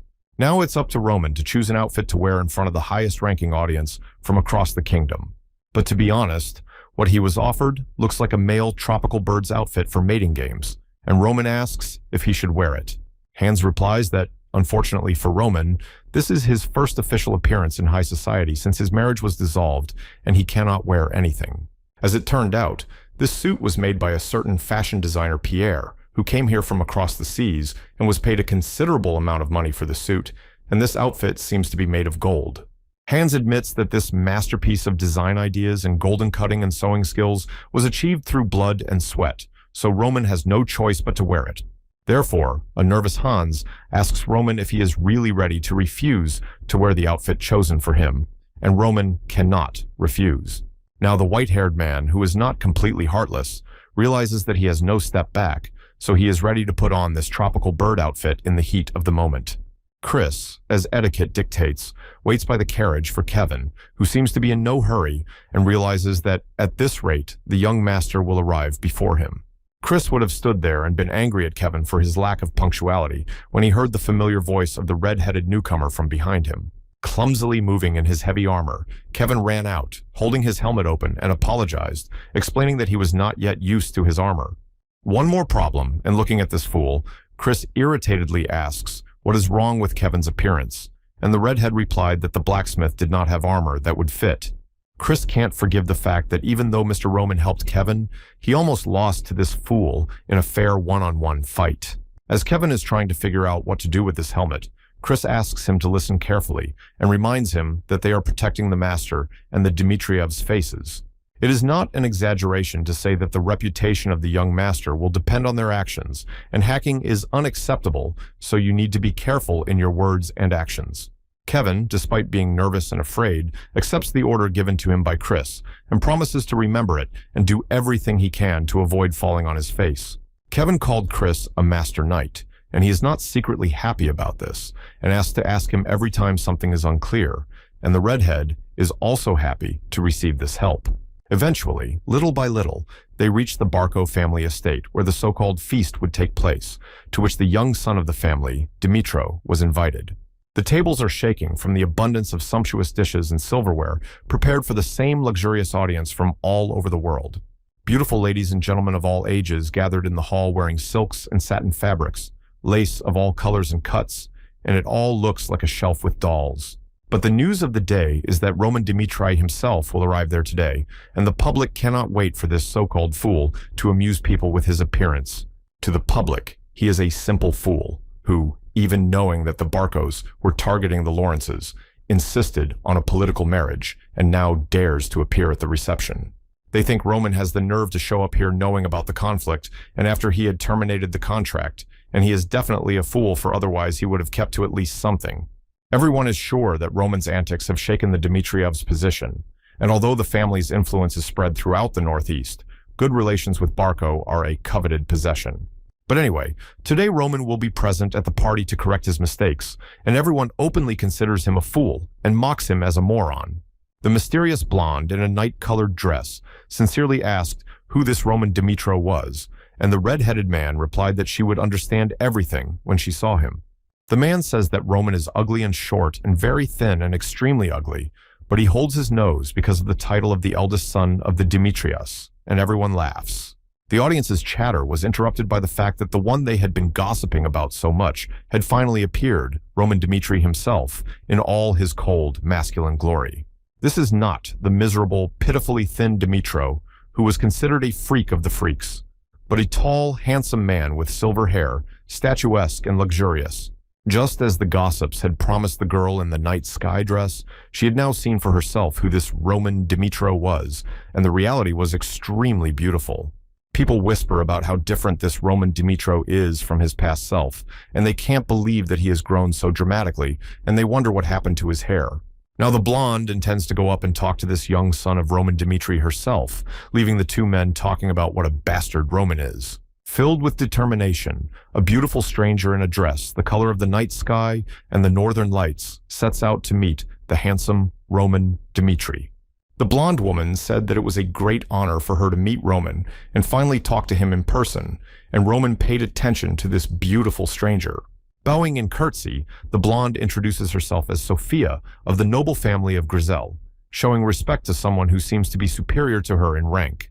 The girl explains that Roman might not have heard of this family because they are not known for their great merits, but her father, Baron Grizel, has long served the kingdom of Cairo. But the white-haired aristocrat replied with a smile that he knew everything about the Grizel family, which shocked Sophia, but she was very pleased with the honor. Roman replied that he could not help but know the name of the family, whose history goes back more than 100 years, showing gallant manners to this young, beautiful lady as etiquette demands. It turned out that before this reception, Roman had read all the information about the families living throughout the Northeast that Hans had provided. Hans asked Roman why he was doing all this, and he explained that he would be attending the party as a representative of the family and should show a minimum of courtesy and know everything about them. We need to spend all our energy to attract people to a special Dimitri the Fool, and he said that the Grizel family has been in the Northeast for years and is known for industry. And the timber of the Grizel family is known throughout the empire for its high quality, and Sophia's younger brother awakened the ability to sense mana and congratulated the girl. The two young men are standing in the middle of the hall, talking as gallantly as possible, and Dimitri is really behaving like a true gentleman since Lady Sophia has not yet run away from him. And everyone watching them cannot believe what they are seeing with their own eyes, and the men can only blink their eyes at being gagged like that. And who else but Roman Dimitro, who now, as a true person of high society, makes a shocking acquaintance with the son of the Bolt family and other aristocratic gentlemen. The novel praises Viscount Bolt for his successes in the military conflict and for his exploits, admitting that he was greatly impressed when he read about it, and Bolt's son thanks him. Now Roman is the star of the evening, and everyone wants to talk to him, and the girl with pink hair greets him, admitting that he has changed a lot lately and is unrecognizable. Roman acknowledged that Mrs. Airy had taken a great interest in her mother's health, mentioned the benefits of the deal with her family, and acknowledged that he was grateful to the heroes for their cooperation in kind. Roman made such a good impression that those who talked shit about him admitted that they were wrong, thinking he was always drunk, and Roman said he wanted a drink. But it looks like it was time for him to put down his glass when Hans called out to him, clearly having important news to tell his host right now without waiting. The fact is that Roman is invited to a closed room by the son of the Barco family, Romero, for a so-called private one-on-one conversation, and he cannot avoid it. This is an important turn in his story. And finally, Roman Dimitro learns about what shook his state of mind so much in the past, which he no longer remembers at all. The square near the Barco castle looks very lively because knights representing all the noble families who are now attending the reception, including Dimitro's, have gathered there. Kevin observes everyone and notices how many guardian knights from other families are here, which made the young, inexperienced Kevin nervous. Kevin asked Chris what the so-called social gathering was, and the blonde said that they were not allowed to go there, and it was better to forget about it altogether, and reminded him that his helmet had come off. Watching Kevin and Chris argue because the redhead's helmet came off, the sneering knights of Barco think what kind of fools they are and realize that Dimitri's guards are. Realizing that this will not work and Kevin looks like an idiot, Chris suggests that he take off his helmet when he hears the laughter of the Barco knights who are already laughing at the two of them. The knights acknowledge that the two are worthy of each other by calling them morons as a match, which draws the attention of both Dimitri's guards to their respective personalities. They have all heard that the Dimitris disowned their eldest son, but to bring a child who can't even hold a sword to guard them is a stretch. Chris tells Kevin to ignore him. But for the young but loyal soldier, the words that his master was a fool and his guards were his match were the last straw. It all started a long time ago when Roman was just a small, short, ruddy-faced young man who attended all the parties at the Barco estate without missing a single one. The brunette's gaze was fixed on two young girls who were actively discussing something together at the reception, and he could not look away for a second. And indeed, this is a very beautiful blonde girl with blue eyes and a blue dress, and blue ribbon to match the lady's beautiful cornflower eyes. Suddenly, Antoni came up to him and hugged his friend and asked who he was looking at, and the frightened Roman could not adequately explain anything to his friend. Pointing to the blonde, Roman asked who this pretty young girl was, and Antoni replied that since he was asking about her, he didn't know exactly who she was. Antonio replied that it was Flora, the same Flora known as the beautiful flower of the House of Lawrence. The same beautiful Flora Lawrence is the princess of her dear father, Flora Lawrence, the first and only love of Roman Dimitri, who fell in love with her when he was still a small, ugly boy, known as Dimitri's Fool. And now Roman, whose former persona is only a first and last name, stands at the door of Antoni Barco's chambers and welcomes him with bravado to his quarters. Antoni asks what the hell happened to Roman, as he cannot adequately believe the metamorphosis that has taken place with the body of his friend, whom he remembered as a peaceful boy. Now that the new Roman Dimitro understands who the so-called Anthony Barco is, the puzzle in his head began to take shape, and now he can think further. Antoni knew that Roman had changed, but he didn't think that he had changed that much, so he urged his friend to sit down and tell him everything in detail. Roman noticed traces of other people in the room and realizes that before he came, Antoni had sent everyone out, and now they will have a secret one-on-one conversation. In such a case, you have to behave in a way that makes your opponent feel ashamed, and so Roman answered cryptically that he did not know the reasons for the metamorphosis. Roman admitted that he used to spend a lot of money on improving his appearance, but he could have used henna, but now he changes effortlessly every single day. But anyway, Roman said that he was very happy to see Anthony Barco after such a long time, which he admitted with a smile on his face. But Barco did not answer, twisting his face in a grimace of mockery, and only smiled wryly with cunning sparks in his green cat-like eyes. Antoni replied that he hoped he could believe Roman's words, and added that he would be very interested to know what his friend was thinking at the time. Roman asked what Barco meant, and when it happened, exactly what he meant, hinting at who could have been guiding Roman to do something crazy.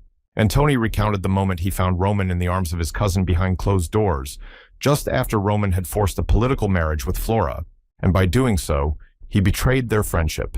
And even though all secrets remain at a social gathering, Antti could never have imagined that Roman would say such a thing on the eve of his wedding. Now the cunning Antoni asks whether the fact that Roman came to his reception can be regarded as consent, since Antoni has kept Roman's secret without telling. Now that all the masks have been removed, Antoni emphasizes Roman's marriage to one of the Barco girls, hinting that Roman will now have no choice. No one knows what emotions Roman Barco expected from him, but he asked him quite calmly what kind of marriage with the Barco girl Antoni was imposing on him so insistently. Finally, Roman remembered everything, and now these memories come to life in his memory like pictures from a slideshow, revealing all the secrets of the past of the former Roman Dimitro. He recalled how, having betrayed Anthony Barco, he asked his father to enter into a political agreement with the House of Lawrence, thus destroying the so-called friendship between the two families. You can't avoid talking to the Barco family forever, so now Roman must use this chance to restore normal relations with them. According to Roman's memoirs, he finally reached the private chambers of Anthony Barco, who said that Roman was late and invited him to come in and sit down for a conversation. Anthony Barco intended to introduce Roman to a girl whom he called Emilia Barco, his younger cousin, who was happy to meet him, and Roman said hello in return. The girl is very nervous, which is noticed by Anthony, who explains that she is probably shy for the first time because she was wandering alone, and suggests they drink wine together. Safe Roman didn't mind drinking because he is a member of Antoni's family, and his friends are friends of Roman himself, so Antony asks his sister to pour wine for Roman himself. But Roman replied that he would have poured himself some wine, which made Anthony go wild, calling Roman a scoundrel who had dared to do so because of his earlier marriage to Flora Lawrence. Roman was about to explain this morganatic union to Antony when Antony cut him off, saying that Barco Lawrence was no longer interested in him and that everything would be fine anyway. When Roman heard that the Barcos would no longer have anything to do with the Lawrences, he was very happy that now Flora could definitely become his full-fledged friend, and his friend would not mind. Antony suggests that his stupid, safe friend shouldn't think about anything and just drink to the best of everything together, actively pouring wine into Roman's glass again and again. And the stupid, childishly naive Roman immediately drained his glass of wine to the bottom, rejoicing that he would have his friend and beloved Flora with him, and everything would be as usual. But suddenly Roman's eyes closed, and he fell into a dream, and everything went blurry in his eyes, and he woke up naked in bed with the same naked brunette next to him.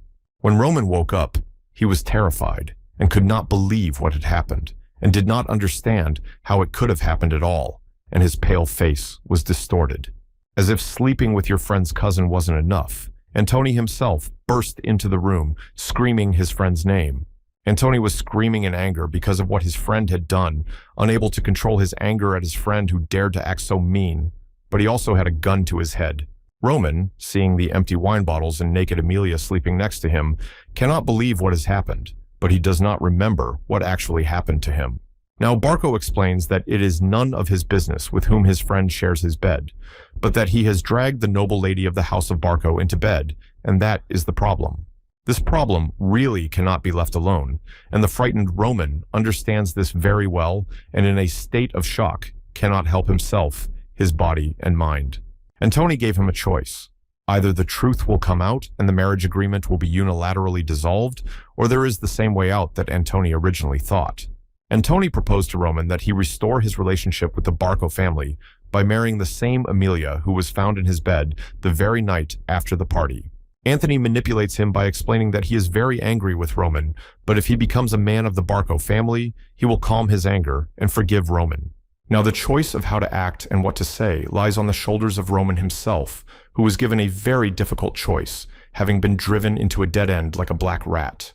Now, Roman, who is sitting in front of Anthony, understands what really happened and what caused such unpleasant rumors about him among all the noble families. If the marriage agreement were to be dissolved because of the relationship with Barco's relative, a heavy sticky shadow of shame would fall on the Dimitro family, trampling their entire reputation together. There is already a lot of talk and gossip about his family's plebeian origins, and Roman thought for sure that he would not be able to withstand his father's anger and had no way out. Roman could not afford the latter option because he really loved Flora very much and did not want to blacken her name by ending the marriage he had himself initiated. And when the moment came to choose between his father's anger and his marriage to Barco, Roman broke down and committed suicide, hoping that this would solve the problem. Old Roman Dimitro was a weak man who could not solve his problems on his own and chose the easiest way, which is the way only the weakest of the weak follow. Now Baek Jung-hyuk admitted to himself that Roman Dimitri, in whose body he was now living, was indeed miserable and wretched, just as he had heard about him from everyone else. Antonio encourages him as if he has nothing to fear and promises that their alliance will turn the whole Northeast on its ear and they will definitely have no equal in this world. Anthony promises Roman the Golden Mountains, saying that no one will be tempted to enter their territory, and he will be able to gain unlimited power in the northeastern lands, and there is no reason to refuse. Roman asked whether he should agree to a morganatic marriage with Barco just for the sake of it, putting Antony in a rather difficult situation. An angry Antony explains to Roman that this is not an alternative choice at all, and threatens to tell everyone about that night, thus ruining the reputation of the Dimitri family. Antony continued to threaten that Roman would not appear in public after that, when he kicked the dishes off the table, scaring Antony into stuttering. Roman was tired of repeating that only for this one miserable reason would Demetria not accept Barco's marriage proposal, and that was all there was to it. And at the party, life goes on, and the beautiful, bright Sophia is not left alone for a minute and talks to some noble lady about all sorts of trifles. Suddenly, she felt someone's presence and immediately turned around to see who it was, still wearing a friendly smile. When she sees Roman, she asks him where he has disappeared to so suddenly without saying anything about his so-called excommunication from a pleasant conversation with her and others. Roman immediately explained that he had some business and said that it was time for him to go back, and the girl was sad about it, so she persuaded Roman to stay a little longer. But Roman gently refuses, saying that the matter is very important and cannot be postponed, much to the chagrin of all the people who wanted to talk to him about many things. He said that he was also very sorry, and promised that they would be able to talk about everything at the next round when he came here for other receptions. Suddenly, Roman heard Kevin's painfully familiar voice, shouting that someone was a bastard who should take back what he had said, and he immediately realized what had happened. Roman's eyes found a crowd of knights who were pressing someone, surrounding them from all sides, and not going to stop unless someone else intervened.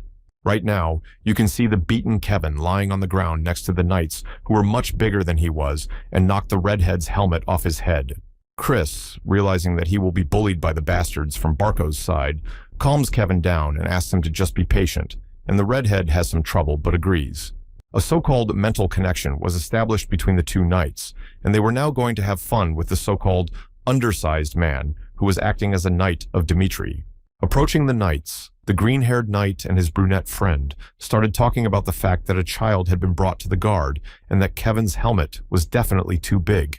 Grown men, adults, mock the child, saying that he is a ragamuffin who picked up armor in a garbage can and plays at being a knight, but is just a beggar. The knights of the house started talking about how the level of the Dimitri family had dropped a lot, and Chris replied that the knights of the Barco family only train in jokes, and the brunette said that anything was possible. And pushing the helmet right over Kevin's eyes, he added that they don't need to train to become stronger than this boy, and hints that Roman Dimitri is really the fool of fools. Kevin raised his voice to order the knight to take back his words because young Master Roman did not deserve such words, so the knight could be beaten now. This is the reason why Kevin lost control of himself and said that this bastard should take back all his rotten words about Mr. Roman. Hearing these words from a young red-haired boy, a grown man, a knight of the House of Barco, struck Kevin's face, not realizing that he was a child. Now that the smell of fried foods was coming, Chris decided to stand up for his so-called comrade and reached for his sword to put things right. Chris is well aware that they are facing no one else but the knights of the Barco family, with whom the master's family is now at odds, so it is not advisable to make a fuss. Because if they did, not only they and their master, but the entire Dimitro family would face considerable problems for which no one would praise them, and it would be the end for sure. But Kevin, though very young, with only 15 years of life and a week of sword training behind him, is not going to just swallow the insults from the knight Barco. Kevin called himself his master's knight and coldly and proudly says that he is not going to mess with painted pretentious knights like their lazy selves. This greatly annoyed the bully, who now felt even more excited and decided that the red-haired boy was definitely going to get a whipping from him. Swinging his arm at the 15-year-old boy, the grown-up, cloth-clad knight is ready to beat Kevin until he throws his pride away in pain. Kevin would have gotten an undeserved paddle when the adult knight's hand was grabbed by Roman's palm, who squeezed the offender's claw to the point of pain, which surprised Kevin. Kevin did not expect his master to intervene, and Roman's cold look suggests that now the knight Barco will definitely get the boot for such cruelty. And the knight was slapped in the face with such a clang that his teeth must have rattled in his mouth, and Roman did what he had to do with the one who dared to attack his men. After receiving a slap from Mr. Roman, who stood up for his knight, the so-called knight of the Barco family became angry at what this mad man had just done. The bristly brunette cannot believe that he has just been slapped, and he could not react to it, and somehow avoid such a severe humiliation. The bristly brunette thought that he had been punched by some idiot who thought he was Roman, and before he could even finish his thought, Roman slapped him across the face. For a second, the man raised his head to look at Roman again, and was shocked to see who was pressing him, and nervously hiccuped at what had just happened to him. For the last time, Roman moved the knight so hard that he was pushed to the ground by the strong hand of the master, who stood up for his men. The frightened, beaten knight was pinned to the ground like a beaten dog, and coughing because he had lost his breath from a strong blow from Roman. Staring coldly at the freak beneath him, Roman orders the bristly, vile man to raise his head and look at him instead of hiding his gaze like that rat. Now Antony was left alone to think about the conversation he had just had with Roman Demetrii, who had put him in his place without even making an effort. Having cursed filthily, Anthony Barco tries to understand at least something that has just happened right before his eyes, and he cannot get it into his head in any way. Antony tried to convey to Roman that he should be responsible for contacting the ladies of his family, so he proposes marriage to a lady from the main branch of his family. Barco calls it the last act of mercy, and explains that he is now making a mistake with irreparable consequences, and Roman says to do what he wants, and he doesn't care. Roman told Antony that he would still be a fool to everyone, and that he was treated like shit by everyone, and that one gossip would not make it worse, and that Antony should take a closer look at himself. The green-eyed manipulator was shocked by this answer, and Roman explained that he had broken the marriage agreement himself, and now Antony should be happy because Dmitri had turned his back on the Lawrence. Now the problem is that one of them might show each other the teeth, and now Roman is hinting that he could do something else to deal with his personal hatred. He could have simply helped the Lawrences and ruined all of Barco's plans, since he had already dug up a lot of dirt on them, much to the fear and anger of Anthony Barco. Their power of influence through connections with the central government and administration cannot be ignored, but as said, this power is based on connections, and that's all there is to it. If we take into account only wealth and military power, the influence on the northeastern perimeter is completely in the hands of the Dmitri family, not Barco. Now, as they say, the fucking calf is not Roman, but Anthony Barco himself, who was manipulated like a little boy and faced with the fact of choice, just like Roman once was. Now, Anoni asks that if they closed the matter now, Roman would no longer interfere with the Barcos and Lawrence, and the white-haired man agreed to such conditions. On this note, the conversation between the two of them and all the so-called problems and conflicts have already been resolved. The topic is closed. Now, Antony realizes that Roman has really changed. Roman is no longer that simple fool, and his manner of speech, his look, and his actions are overwhelming. And this is not the fool he knew, but a completely different person who is unknown to him. Now, Antony is trying to understand what the hell happened to Roman and how he changed so much in such a short time that he is completely unrecognizable. The servant disturbed the young master, Anthony Barco, but he barked that no one should touch him now because he was definitely not in the mood to talk to anyone, let alone his servants. But a servant reported that there was a conflict outside between Master Roman and a knight from Barco's guard, which made Anthony very angry.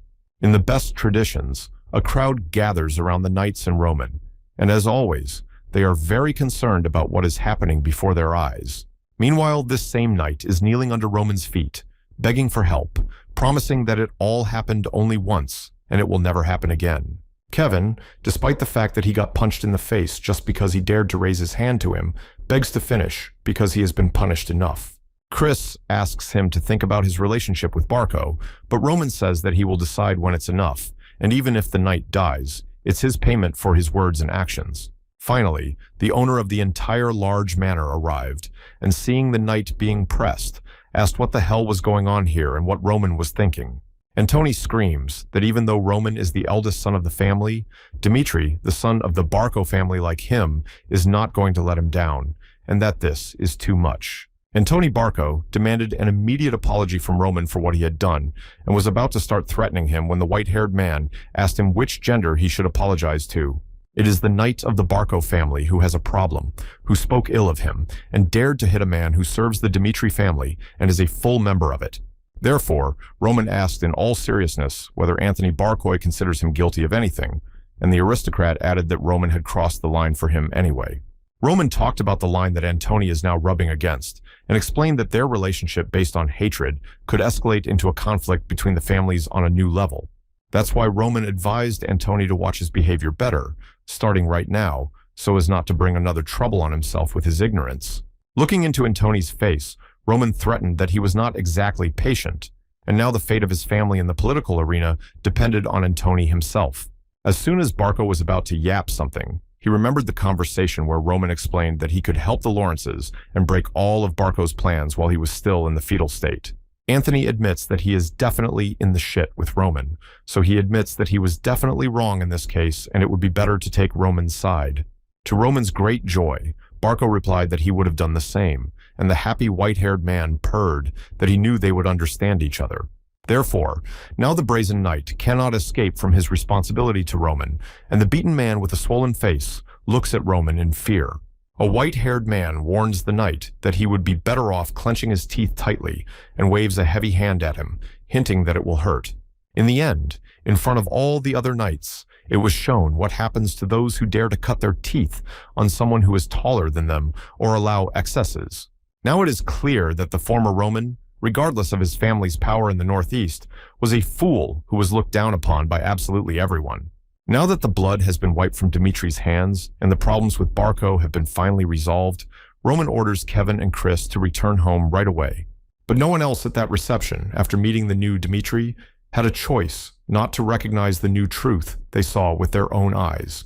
One cannot but admit that the fool they all knew, the very Dimitri the idiot, is no longer alive, but a true son of his family and a descendant of his father. An awkward silence hangs between the two young knights in the carriage, as Kevin is still nervous about what happened between his master and his inadequate reaction. Unable to stand the silence, Kevin puts his head down and apologizes for the fact that his impulsiveness has caused Roman to be offended in the Barco household, and Kevin is concerned about this. In turn, Chris apologized for the fact that the Dimitri family name was humiliated, and when Kevin was brutally beaten, he did nothing to protect him. Dimitro was silent for a second, thinking about what he could say to these two knights to calm the nervous Chris and Kevin, who were unable to find their feet. But Roman admitted that it was definitely not easy to hold back in such a situation, and thanked them for being patient and waiting for Roman to come back and not starting a fight. The young gentleman explained that recklessness brings wrath, the consequences of which are unpredictable and terrible, and they avoided the worst of the scenarios. But this is not the answer that Roman expected to hear from his knights, and they should know one important thing that should be hammered into their heads for the rest of their lives. At least throughout the entire territory of the Northeastern Kingdom, there is not a soul who dares to open his mouth against the family name Dimitri. And even if the protocol says to restrain oneself, his knights must keep straight and look into the face of the enemy so that at least their gaze is full of primitive fury. By nature, Baek Jung-hyuk is not the kind of person who could tolerate being dominated by someone, and I certainly don't want to give in to anyone, because as Roman Dimitro, he will not compromise these principles and will throw everyone at his feet, and if they want to follow him, they must get used to the master's method. Upon hearing this request from the master, both knights remained silent, but they took note of their master's words and nodded in silence in agreement. Hans brought Roman all the information about the Barco family that the Black Moon Information Guild has, and according to them, the position is a cause for concern on the continent. Reading the information brought to him, Roman took a moment to think about what he had known about the Barco family before, and compared the facts he already knew with the new ones. The Barco family lineage put down roots in the Northeast more than 100 years ago, and power has truly flourished since the man of the family has served the central government. As mentioned earlier, Barco's strength lies only in the fact that they have very useful connections with the right people, and their economic and military power is lame. Roman realized that he was right, that the power of Barco and their military forces were not really great, which surprised Hans, who thought that Barco's power was due to its status. Hans considered the military power of the Barco family invincible because of their high status and connections, which Roman confirmed by saying that the shortcomings were compensated for by the great power of the central leadership. The Salamander continent consists of 2 empires with 6 kingdoms, and among them, the Kingdom of Cairo is a small state as a full-fledged component. But with the exception of the ridges on the northeastern border, all other borders are closely bordered by other countries, which is why the kingdom has been invaded many times. Many enemies gathered outside the country, so to survive, the only thing left to do was to concentrate forces in the central government, and thus the central government became a giant. Among other things, the right to conscript personally from the central government had absolute power, which maintained the superiority of the leadership over the entire nation. If someone resisted the draft, he was called a rebel, and troops were sent to suppress him, and once he was suppressed, the territory was once again under the rule of the kingdom. After all this, the local lords who took part in the punitive operation received a piece of land, and others became nobility, and this is the abstract power of Barco. Everything is so serious. Indeed, and thanks to this, they managed to borrow a colossal amount of money from the gold bank and finance the military conflict with this money. Now, Roman suspects that the debt they took out without any collateral was based on the creditor's guarantee of reliability and was invested in Burge's mercenary group. The group of these Burge mercenaries consists of more than 100 people, headed by a mercenary of rank A, known as Burge himself, and their task is to suppress riots for money. Judging by the massive conscription of the people and their possessions, the Barco forces are going to attack the Lawrence somewhere in the next 6 weeks, and the Barcos have finished preparations. Poor Hans can't believe that the Lawrences can be counted on for support, and even just defending themselves, the Lawrences will last no more than a month. Although Antoni Barco then received a promise from Roman that they would not interfere in the Lawrence affairs, staying away is not an option for the Demetrii family. But in order to live on under the name of Roman Dimitri, he cannot leave the Barcos who threatened him completely unattended and put them in their place by owing them Roman's debt. No matter what trick Barco throws out, they will not be able to counteract the glorious Dimitri family, and if we borrow the power of the family name, it will be easier to overcome them. But then it all makes no sense. Regardless of the fact that the Dimitro family came from the common people, the aristocracy of the northeastern region does not see Roman as a threat. And now, Roman needs a reliable plan for a breakthrough, just as he did when he broke through the iron wall of contempt for him and everything related to Roman as a descendant of his family. Abruptly, Roman stood up from the table and told Hans that he had to see his father immediately because there was a very serious matter at stake and events that would change the world. Now it is time for him to fulfill his promise to his father, and although the time to fulfill the promise has come early, he must act now before it is too late. As always, it's fun in public, and you can tell by the fright of the people and their shocked faces and cold sweat that they have seen something very scary and strange. The fact is that in the center of the square was a mercenary wearing a helmet, beaten and bloody as dirty as possible, and now it is clear what frightened the civilian public so much. Finally, the mercenary pulled off his helmet, revealing a beautiful scarred face and green hair, saying that Dimitri doesn't change. This is Lucas, a B-rank mercenary. Koval laments how beaten and tattered Lucas looks and thinks that it has been a hard week, and the young man says that it has been, and that he almost died during the attack. The blacksmith evaluates the weapon Lucas brought him and assesses the quality of the blade, admitting that the quality of the weapon itself is very poor and asking where Lucas bought this masterpiece. The mercenary replied that he had learned about the new shop and had almost said goodbye to his life because of it, and the blacksmith reminded him that the Dmitriev region was famous for iron and weapons. The blacksmith said that Lucas had done something stupid, and that's why he was here, and he hoped for the blacksmith, and he said that it would take a long time to make a weapon, but Lucas had time. The young man is in no hurry, so now he just wants a simple human rest after a tough battle and to live like a normal person in society for a while. Suddenly, Lucas's attention was drawn to the crowd near the sign, and the mercenary became seriously interested in what was happening there and went straight there. To be honest, Lucas was right to think that a military conflict had begun, or rather, it hadn't started yet. But everything was heading towards that moment, and he had put aside his business for a while. But no matter how much Lucas tells himself that he is on a so-called vacation, he is burning with impatience and asks the audience to politely let him pass closer to the scoreboard.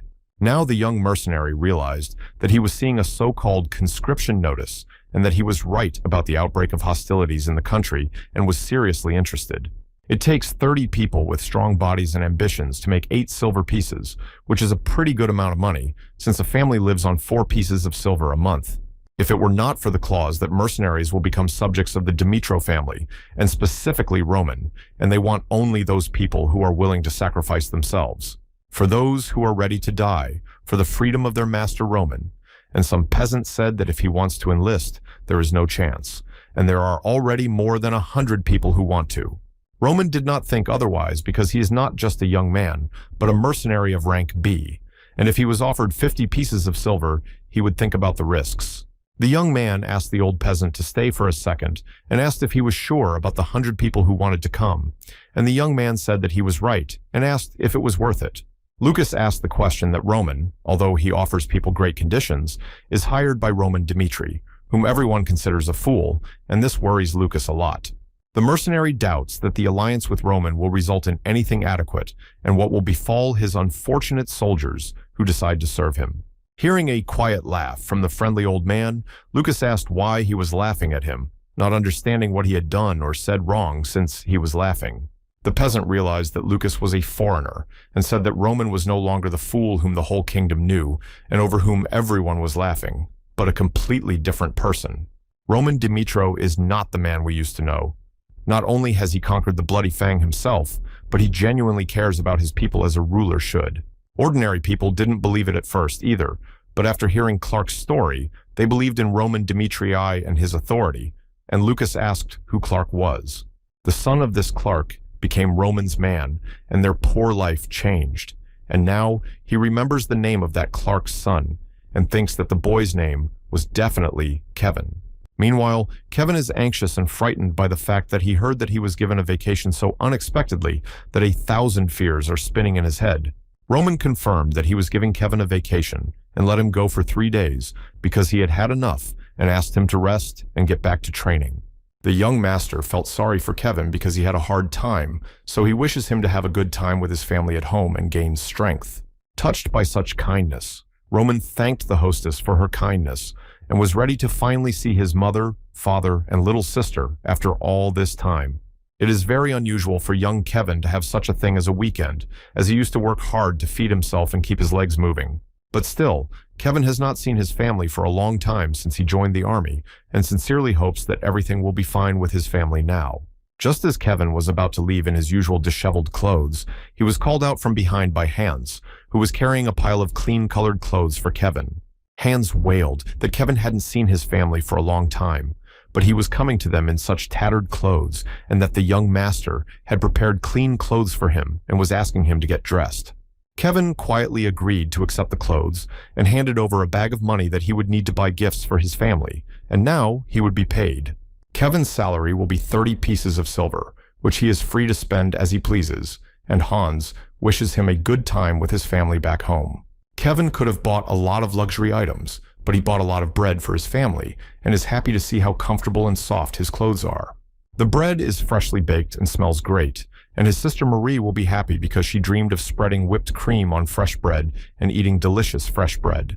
Every day, a little girl in a pretty dress wailed that she wanted tasty bread and not stale bread every day, but they had no choice but to throw food away. But in his past life, Kevin could never buy expensive fresh warm bread because it was twice as expensive as stale or heavy and cold bread. Before that, the family was prevented from living normally by the Bloody Fang gang, which came to their house almost every single day kicking in the door. In such conditions, you definitely don't have time for bread and cream when you're being beaten like a dog by bandits and living from bread to water, and the main thing was just to survive and feed yourself. Therefore, Kevin must become stronger under the young master and prevent his family from experiencing such a nightmare in their lives again.